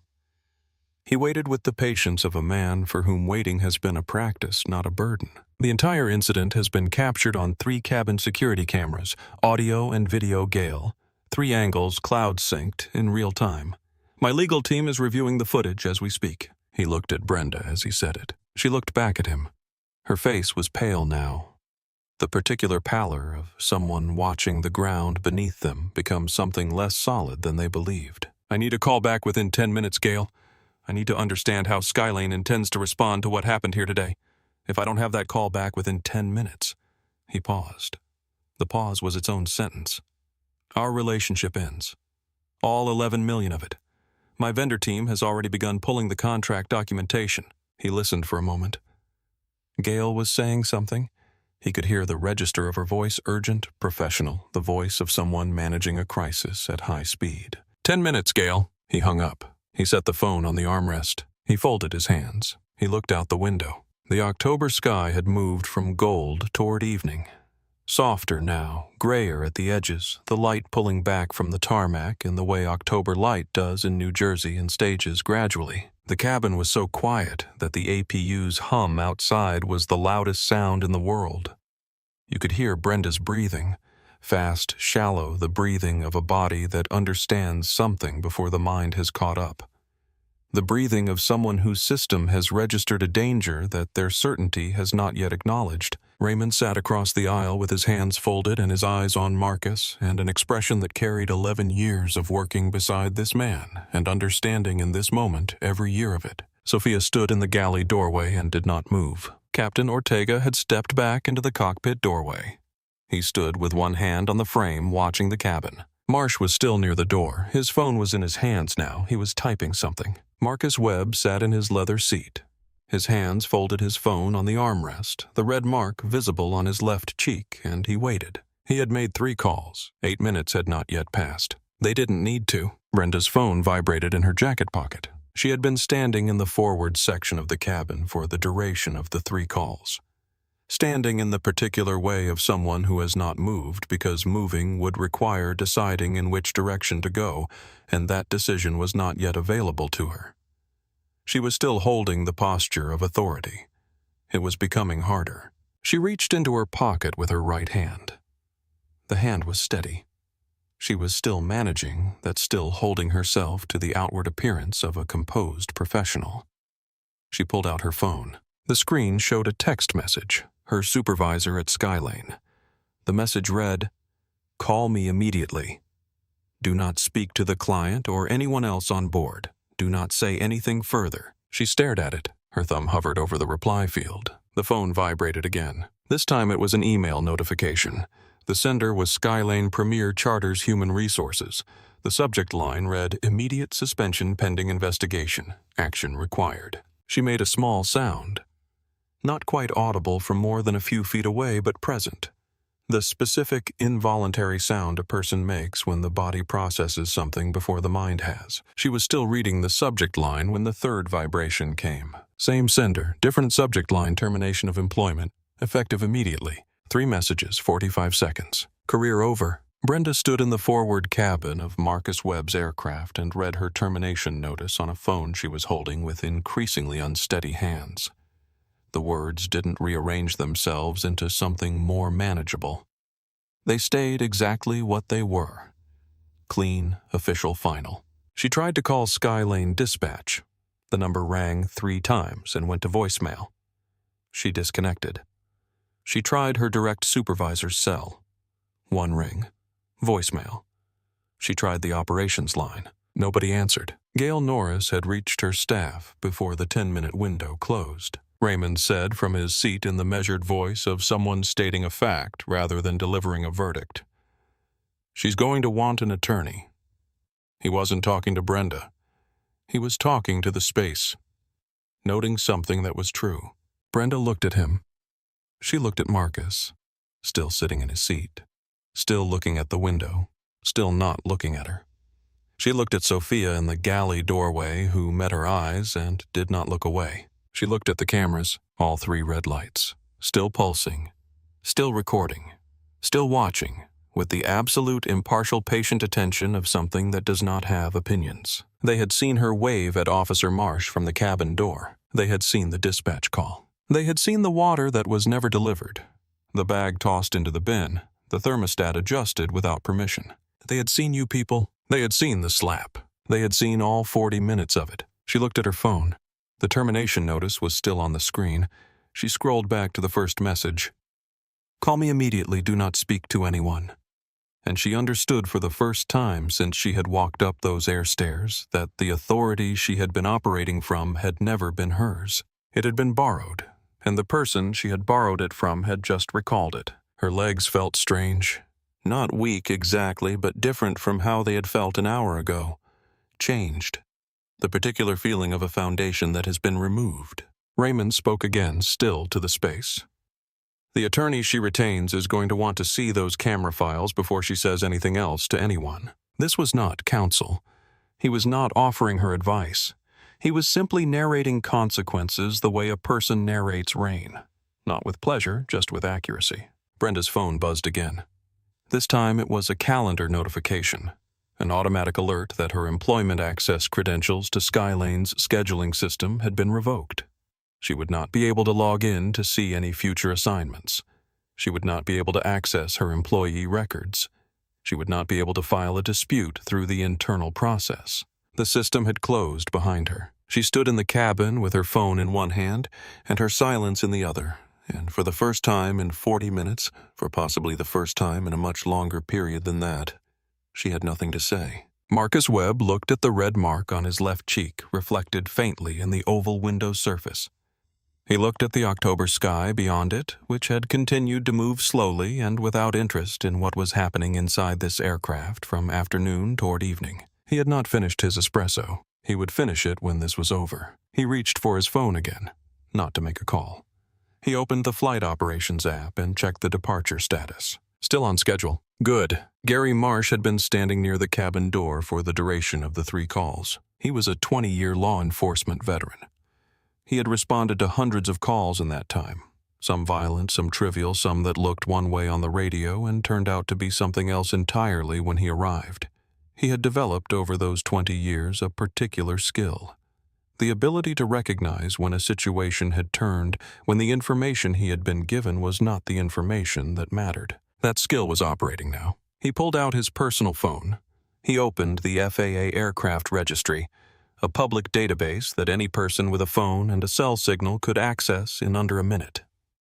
He typed the tail number he had read from the fuselage when he walked up the air stairs, N447AW. The result loaded in 3 seconds. Aircraft registered to Apex Aero Holdings, LLC, owner of record Marcus A. Webb. He held the phone. He stared at the result for a moment. Then he opened a search browser and typed the owner's name. The Forbes profile loaded first. The photograph showed Marcus Webb in a black hoodie laughing at something off camera, standing in front of a row of private aircraft with the Apex Aero logo on their tails. The caption read, "Marcus Webb, 47, founder and CEO of Apex Aero Holdings. Net worth $2.1 billion. Marsh scrolled. Photos with state governors. A sitting senator. The director of a major hospital system. A headline from 3 years ago, Webb's Apex Aero Holdings named to Forbes' Most Innovative Companies list for 3rd consecutive year. He put his phone away. He stood near the cabin door for a moment, looking at Marcus. Still seated, still composed, still looking at the window. And then at Brenda, standing in the forward section with her phone and her termination notice and her changed face. Then he looked at the red mark on Marcus's left cheek. He had watched the entire interaction. He had been in the cabin for the second half of it. He had seen Marcus sitting. He had seen Marcus's hands, open visible on his knees, or on the armrest, or folded in his lap. He had heard Marcus's voice, which had not risen once. He had seen Brenda's palm come up. He walked to where Brenda was standing. When he spoke, his voice was quiet and official and removed all the way from the tone it had carried when he first boarded. "Ma'am, based on what I directly witnessed in this cabin, I'm placing you under arrest for assault and filing a false police report. Please come with me. Come." Brenda's head came up. "What? No. He provoked." "Ma'am?" Marsh's tone did not shift. He was seated. His hands were visible. He did not raise his voice. "I was standing right here." He reached for his handcuffs. "Please turn around." The click of the cuffs was small, metallic. In the silence of the cabin, surrounded by nothing except the truth that 3 cameras had been recording for 40 minutes, it sounded enormous. At the sound of the handcuffs, Captain Daniel Ortega stepped fully out of the cockpit. He had been there since the slap. Visible in the cockpit doorway, one hand braced against the frame, watching. He was 56 years old, 31 years of flying. He wore 4 gold stripes on his epaulets, and his captain's cap pushed back slightly on his head, the way it sat when he was not actively piloting, the way it sat when he was somewhere between the cockpit and the world. He had the face of a man who had flown through weather that scared other pilots, and had come out the other side quiet and certain and unchanged. He had flown for Marcus Webb for 9 years. He moved into the cabin now with the specific, unhurried authority of someone who has been waiting for the right moment and is certain they have found it. He stopped in the center of the aisle. He looked at Officer Marsh. He looked at Brenda, who was now standing with her hands behind her back. He looked at the handcuffs. Then he spoke. "Officer." His voice carried the way a pilot's voice carries, designed to be heard clearly, to communicate without ambiguity, to leave no room for misunderstanding in conditions where misunderstanding is not acceptable. "My name is Captain Daniel Ortega. I have been the pilot of this aircraft for 9 years.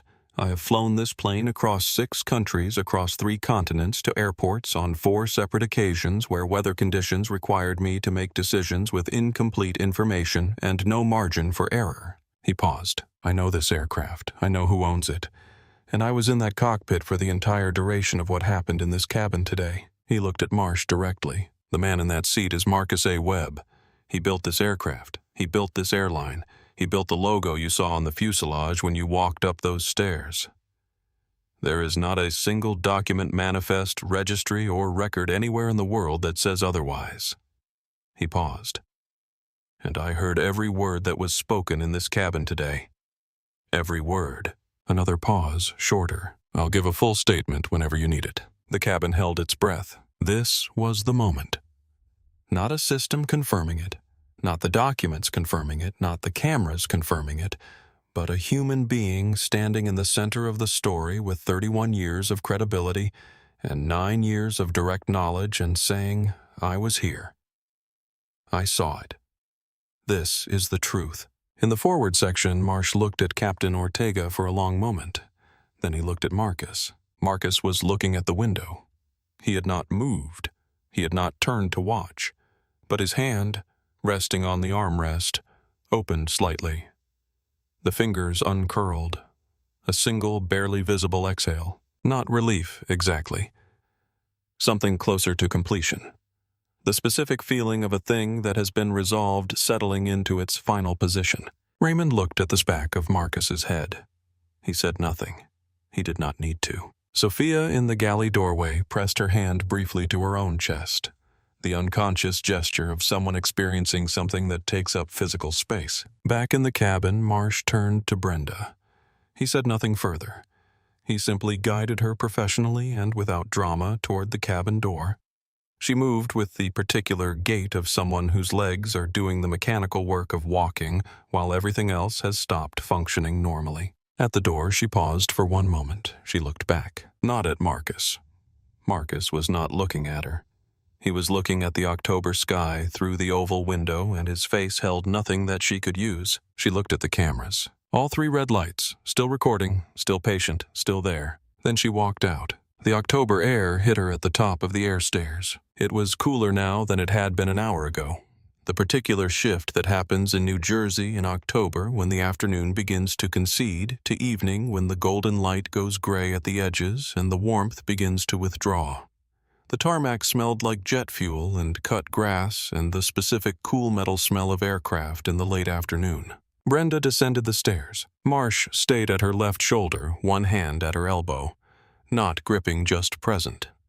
The guidance of an officer managing a situation that has been resolved and is now moving through its procedural stages. At the bottom of the stairs on the tarmac, Brenda Colton stopped for a moment. Her pressed uniform was wrinkled now. The crispness she had maintained since this morning had given way to the soft distortion of a garment that has been through something. Her blonde bun had loosened. Strands of hair had escaped and stuck to her face where the tears had started. Because she was crying, not the controlled, managed crying she had deployed when she thought it might help her. Real crying, the kind that bends your whole body forward, the kind that empties you from the inside out. "Please," she said. Her voice was completely changed. Stripped of every register she had used inside that cabin, the authority and the contempt and the performance of fear. What remained was just a person. "I have bills. I have rent. It was a misunderstanding. I was just doing my job." Marsh looked at her. He said, "Ma'am, you struck a man on his own property after I was standing in the same room." He opened the rear door of his patrol vehicle. "You should have thought about what you were doing before you did it." He guided her into the back seat. The door closed. Through the tinted window, Brenda's shape was barely visible. Bent forward, shoulders shaking, the diminished outline of someone who arrived at this airport this morning with a pressed uniform and a set of certainties and is leaving it with neither. Sophia stood at the top of the air stairs watching. She stayed there until the patrol vehicle's taillights disappeared past the far hangar. She said nothing. She did not need to. She had said what she needed to say inside the cabin. She was still carrying the weight of having said it 40 minutes too late, and she understood that the weight was appropriate and would not lift quickly. That was right. That was how it should feel. She turned and walked back into the aircraft. The cabin was quiet. Marcus was still in his seat. Raymond had moved. He was standing now near the forward section, speaking quietly into his phone about a scheduling matter. His voice low and entirely professional, the voice of a man who never fully stops working. Captain Ortega was back in the cockpit. The pre-departure sounds of the aircraft, the building hum of systems coming to readiness, the low, efficient noise of machinery that has been designed to go somewhere, had started to replace the silence. Sophia went to the galley. She opened the bar cabinet. She selected a sparkling water, the same French producer's bottle that had been ordered for this flight and never delivered. She prepared it properly, correct glass, lemon, twist, linen napkin. She carried it to Marcus's seat and set it down in front of him. He looked at it for a moment. Then he looked at her. He said, "Thank you." She nodded once, returned to the galley. He picked up the glass. Darnell Price had not moved. He had been standing on the tarmac since the moment he watched Brenda Colton raise her hand and signal for Officer Marsh's patrol vehicle, standing with his arms at his sides and his eyes on the aircraft, and the specific, absolute stillness of a man who has decided that this particular moment requires his full attention and nothing else. He had watched Marsh board. He had watched the shapes of people moving in the cabin through the oval windows the way you watch something through glass when you can see movement but not detail, when the story is visible but its words are not. He had watched the particular shift in those shapes that happened when Raymond stood up. The change in the geometry of the figures inside that communicated even from 40 yards away that something had changed. He had watched Marsh come back down the stairs with Brenda in handcuffs. He had watched the patrol vehicle pull away. He stood there for a moment longer. Then he looked up at the aircraft, at the oval window in the forward section through which he could see in the warm glow of the cabin lights the shape of a man seated in a leather chair. Still, composed, present. Darnell Price nodded. It was a single, slow nod, the kind you give across a distance when words don't reach and don't need to. The kind that says, "I saw it. I know what it was. I'm still here." Then he turned. He returned to his crew. He resumed the post-service check he had been running when all of this began. He moved between aircraft with the focused, quiet efficiency of a man who takes genuine pride in his work, checking, verifying, confirming, making sure that when these planes left the ground, they left it right. He did not say anything about what he had watched. He filed it in the part of himself where he kept things that were true and important and not his to broadcast. But he did something else. Later, when the shift was over, he called his nephew, 18 years old, junior year of high school, interested in aviation, and told him to start looking at aircraft maintenance programs. There are people in this industry, he said, who make it worth being in. When the cabin cleared, Marsh gone, Brenda gone, Ortega back in the cockpit running pre-departure checks, Sophia moving efficiently and quietly through galley prep. Raymond sat down across from Marcus. He set his iPad on the seat beside him. He folded his hands. He looked at Marcus. For a while, neither of them said anything. The aircraft had begun its pre-departure sequence. The low building hum of systems coming to life, the particular vibration in the floor that means things are about to move. Through the oval windows, the tarmac was moving through its final stage of golden light before it went to gray. Then Marcus said it, quietly, looking out the window. Not with grief in his voice, not with anger. With a kind of tired honesty that only lives in the spaces between people who know each other very well. "I'm tired, Raymond." Raymond didn't move. He waited. Not of her. Not of today. Marcus looked at the tarmac through the window. "I'm tired of knowing what it's going to feel like when I remember this in 2 hours, and knowing I'm going to get on this plane next week and there's some version of today that still happens. Some smaller version, some quieter version that nobody records." The cabin held that for a moment. Raymond looked at his hands, then at Marcus. When he spoke, he chose his words with the care of someone who understands that certain moments require precision. "There's also a version where it doesn't happen again." Marcus turned from the window. He looked at Raymond. "Not everywhere," Raymond said. "Not all at once, but somewhere, in one specific place because of one specific thing that gets done right. And then in another place, and then another." He paused. "That's not naivete. That's how the math works." Marcus was quiet for a moment. "I've been thinking," he said finally, "about doing something with the settlement, something with the foundation." He said the foundation, the way you say the name of a thing you have been thinking about for a long time without saying it out loud. Aviation access.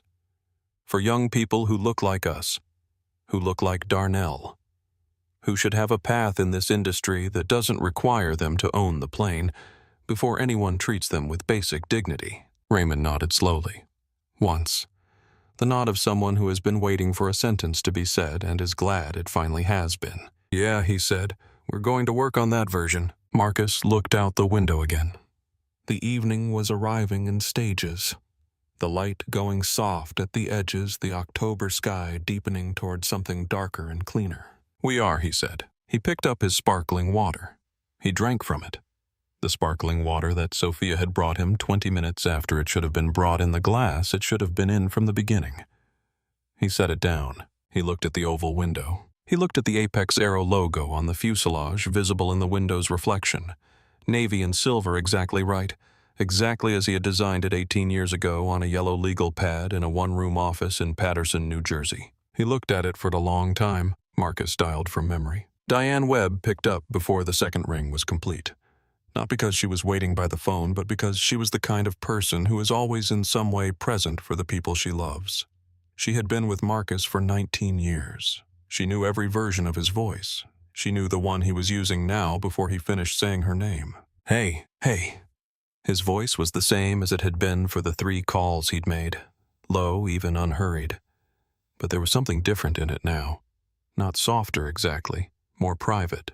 The voice reserved for one person. Something happened on the plane today. A pause, not a shocked pause. A thinking pause, the pause of someone who is deciding what to ask first. "How bad?" "I'm okay. I'll tell you everything when I get home."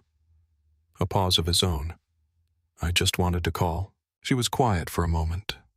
The particular quality of her silence on the other end of the line was something Marcus had learned to read over 19 years. the silence of a woman who is absorbing information and deciding what it means before she speaks. Marcus. Yeah, come home safe. 3 words. He held them for a moment on the other end of the line, the way you hold something that has weight to it, that you want to feel before you set it down. 3 words that contained 19 years of watching him walk out the door into a world that did not always treat him as who he was.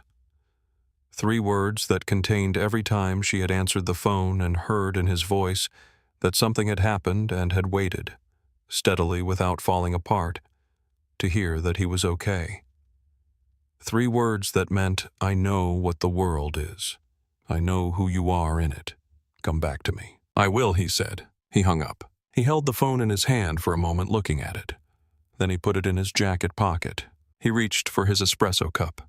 It was cold now, had been cold for a while. He drank it anyway, because it was there and it was his, and he had been intending to drink it since before any of this happened, and intending to do something he had long believed was a kind of commitment that deserved to be honored. He set the cup down. Through the oval window, the tarmac was moving. The plane had begun to taxi.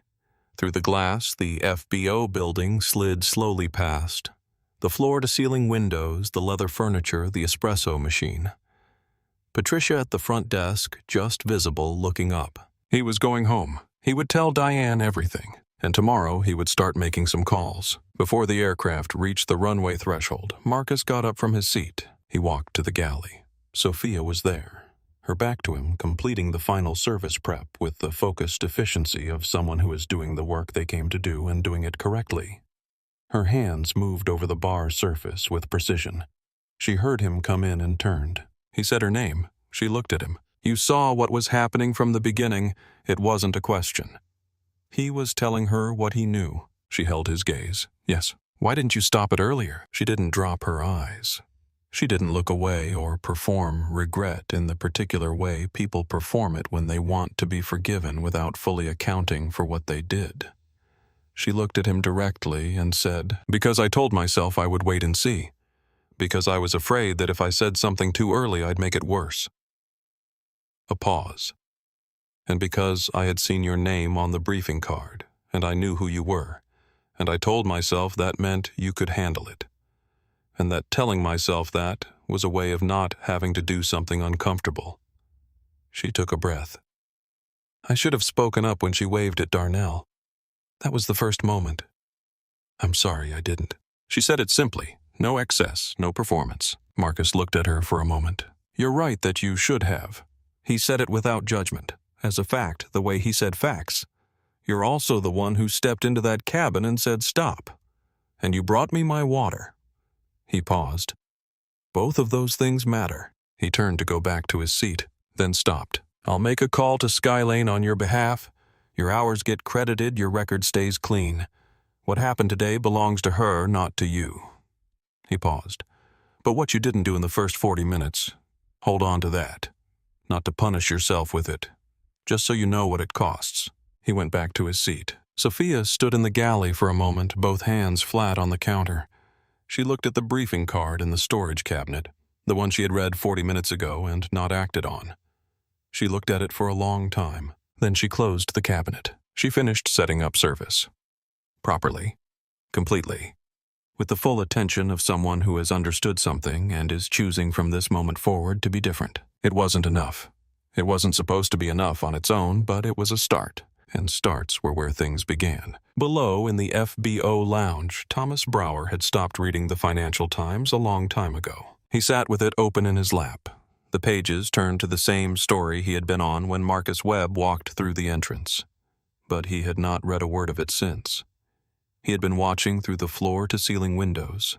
He had watched the shapes of people on the tarmac, Marsh's vehicle, the air stairs, the figures moving in the cabin windows.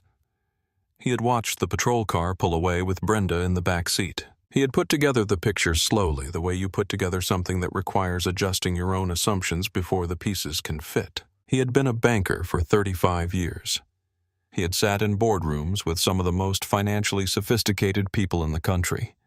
He had read the Forbes list the way other people read box scores, casually, habitually, as background information about a world he inhabited.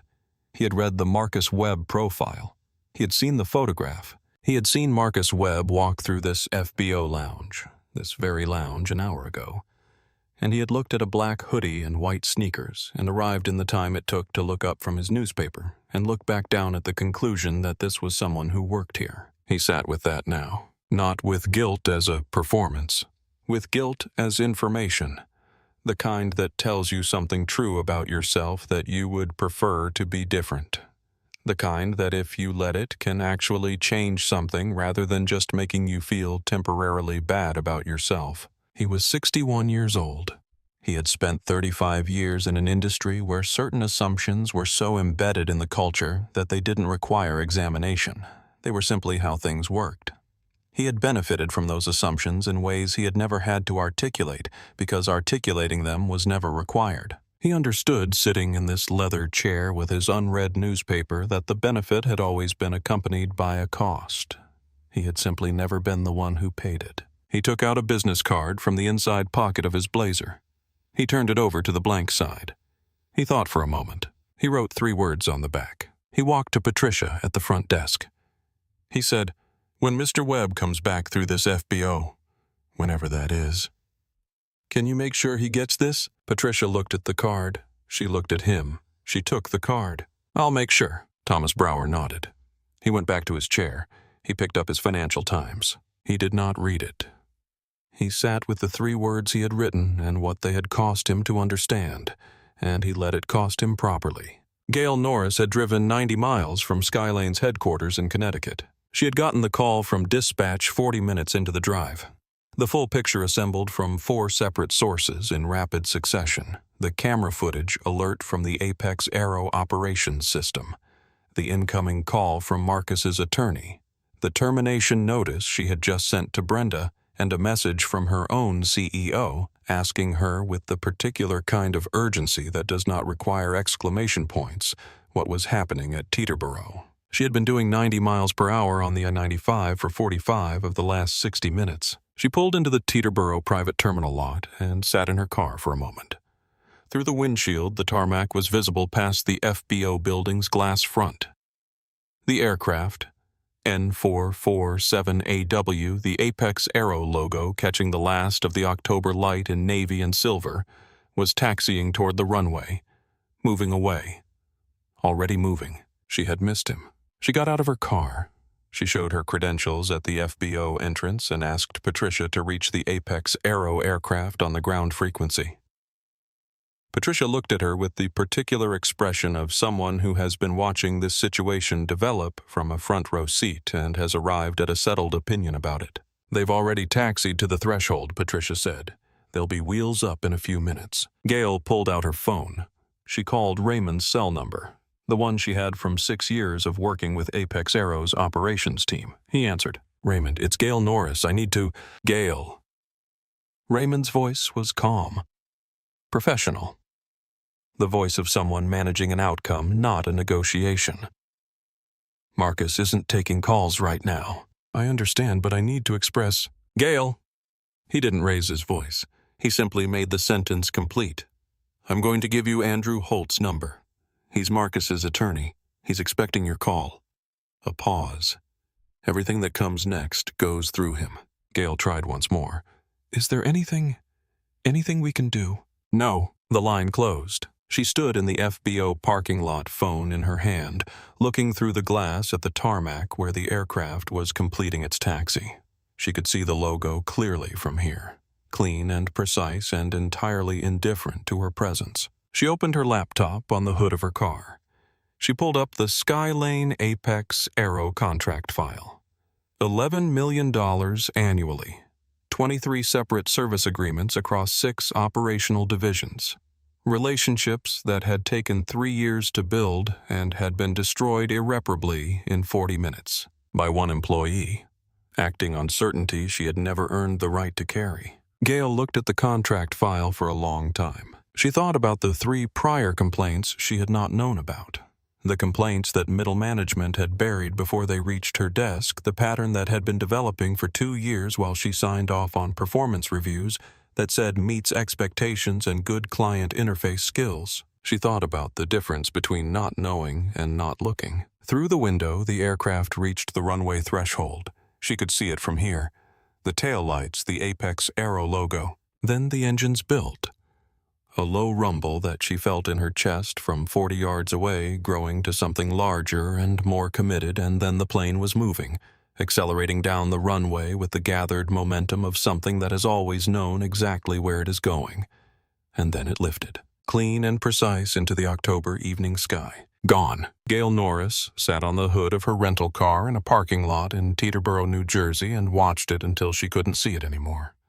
Then she called her attorney. The conversation that followed would last 2 hours and cost Skylane Premier Charters everything that the cameras hadn't already taken. The cabin footage was released on a Monday morning. It came out after Brenda Colton's attorney went on a regional television news program and told the anchor, with complete composure in a well-lit studio in a carefully pressed suit, that Marcus Webb had been combative and physically threatening during the encounter, that Brenda had acted in self-defense, that the situation had been, in his client's words, deeply mischaracterized. Marcus's legal team released the footage 40 minutes after the segment aired. All 3 camera angles simultaneously.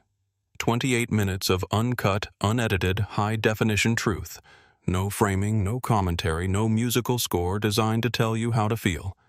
Just the cabin, just the people in it, just what happened. The ID check. The dispatch call made at full volume with Marcus standing 2 feet away. The sparkling water that went to Raymond and not to Marcus. The messenger bag tossed into the overhead compartment. The thermostat adjusted to 61 degrees without a word. The meal request refused. The word unauthorized. The word aggressive. The phrase, "you people." And then the slap. Clean and flat and completely captured from 2 angles. The specific, unmistakable sound of an open palm striking a man who had not raised his voice once in 40 minutes, followed by 4 seconds of silence, followed by Marcus Webb looking at the camera above her head and smiling. Journalist Nina Vasquez broke the story on the national evening news. She played the footage for 6 minutes without interruption. She offered 4 sentences of context, and then she stopped talking and let the video speak because it needed no help. 8 million views in 12 hours, 19 million in 48 hours. By Friday, it was on every platform, in every country, in dozens of languages. The reaction was not the passive scrolling kind. It was the kind that picks up a phone, the kind that sends an email to a corporation, the kind that shares something not to perform outrage, but because they have seen something true and want other people to see it too. The criminal case moved faster than most people expected. Brenda Colton's attorney made his first call to the Bergen County District Attorney's Office 3 days after the arrest. He was looking for a resolution community service, no criminal record, something that acknowledged the seriousness of the incident without following his client into a courtroom. The DA's office declined. The footage had been viewed by 19 million people. The evidence was not ambiguous. There was no version of the facts that required a jury to weigh competing accounts. There were 3 cameras and 40 minutes of documentation and a red mark on a man's face that the responding officer had personally observed. The DA pursued the case fully. The trial lasted 4 days. On the first day, the prosecution played the footage in its entirety on a screen large enough for every person in the courtroom to see it clearly. They played it once at normal speed, once slowed down, once with the audio isolated and amplified so that every whisper Brenda directed at Officer Marsh was audible to the jury. "He's been confrontational since he boarded. I don't feel safe." Every juror heard it. Every juror heard immediately following it 40 minutes of a man who did not raise his voice. On the 3rd day, Brenda took the stand. She cried. She said she hadn't seen color. She said she was doing her job.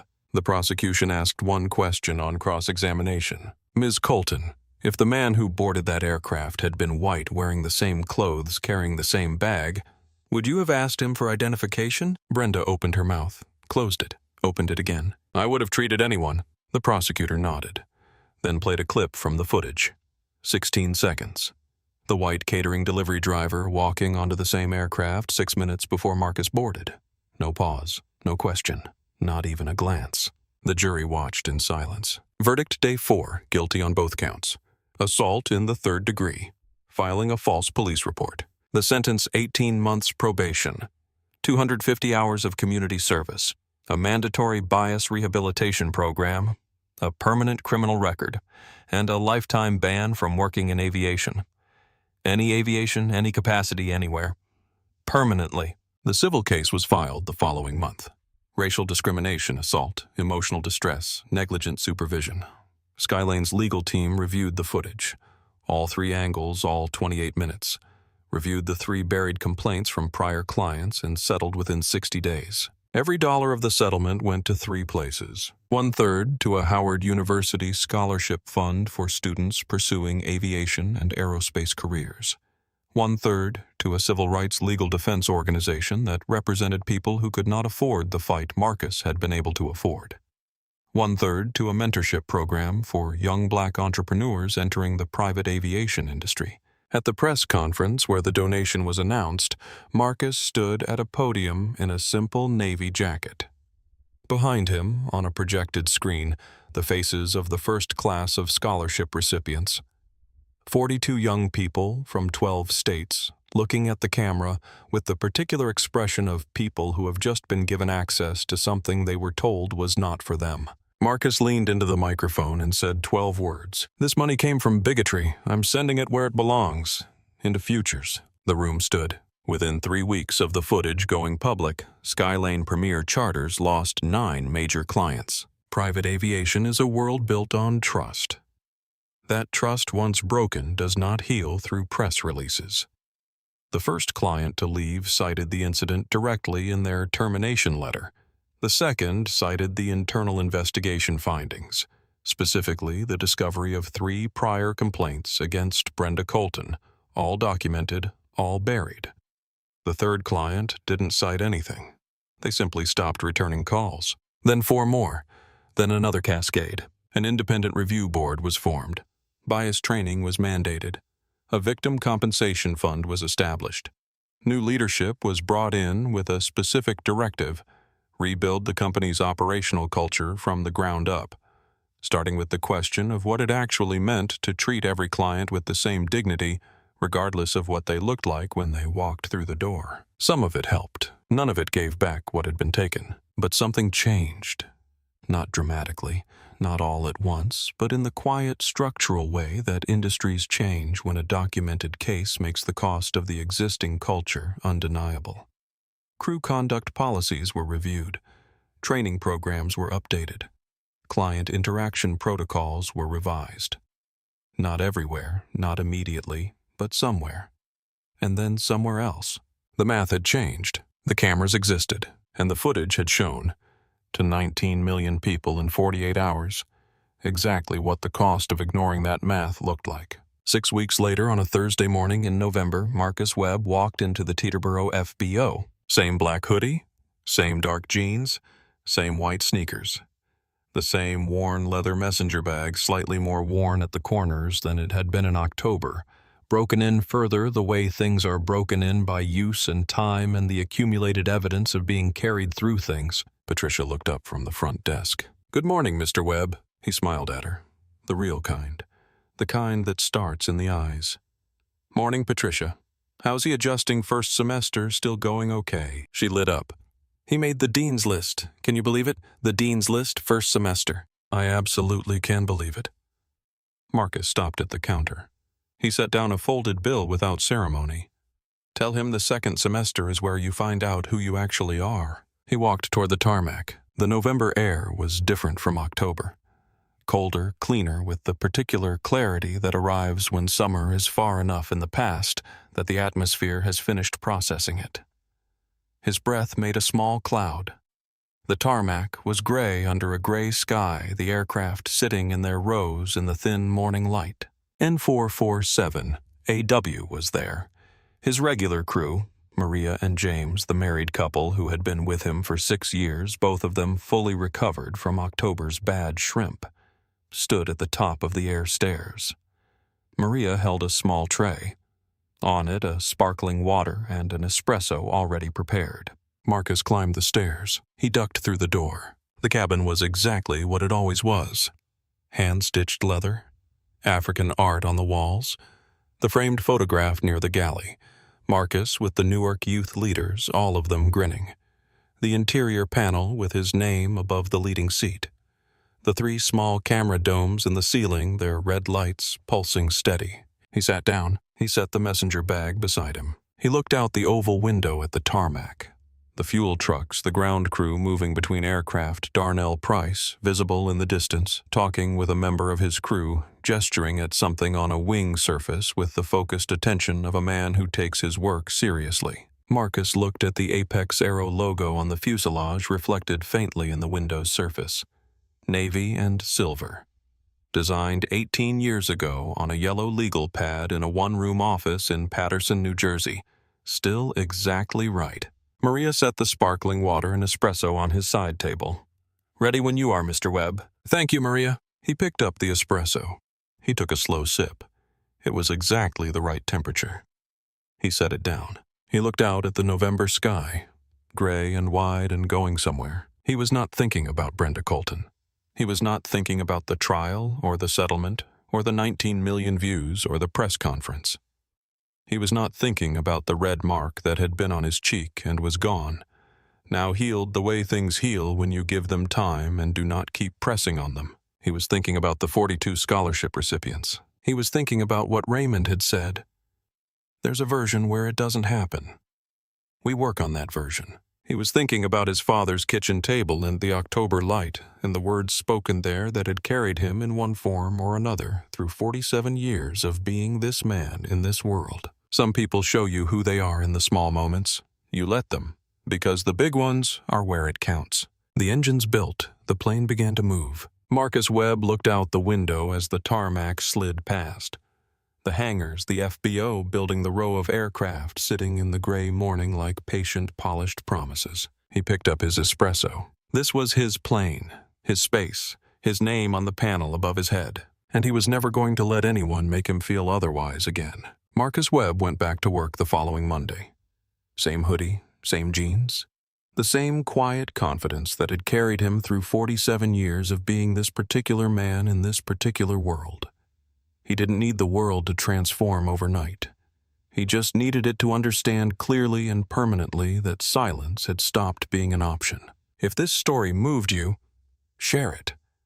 Not for the drama of it, though the drama is real. Share it because the feeling at the center of it is real. The feeling of being measured by something you didn't choose and cannot change before you've had the chance to say a single word. That feeling is true for more people than this story can hold, and it deserves to be seen. Hit that like button, subscribe to the channel, and drop one word in the comments, just one, that describes how this story made you feel. I'll be reading every single one. Don't forget to share this video with someone who needs to hear it today. See you in the next one.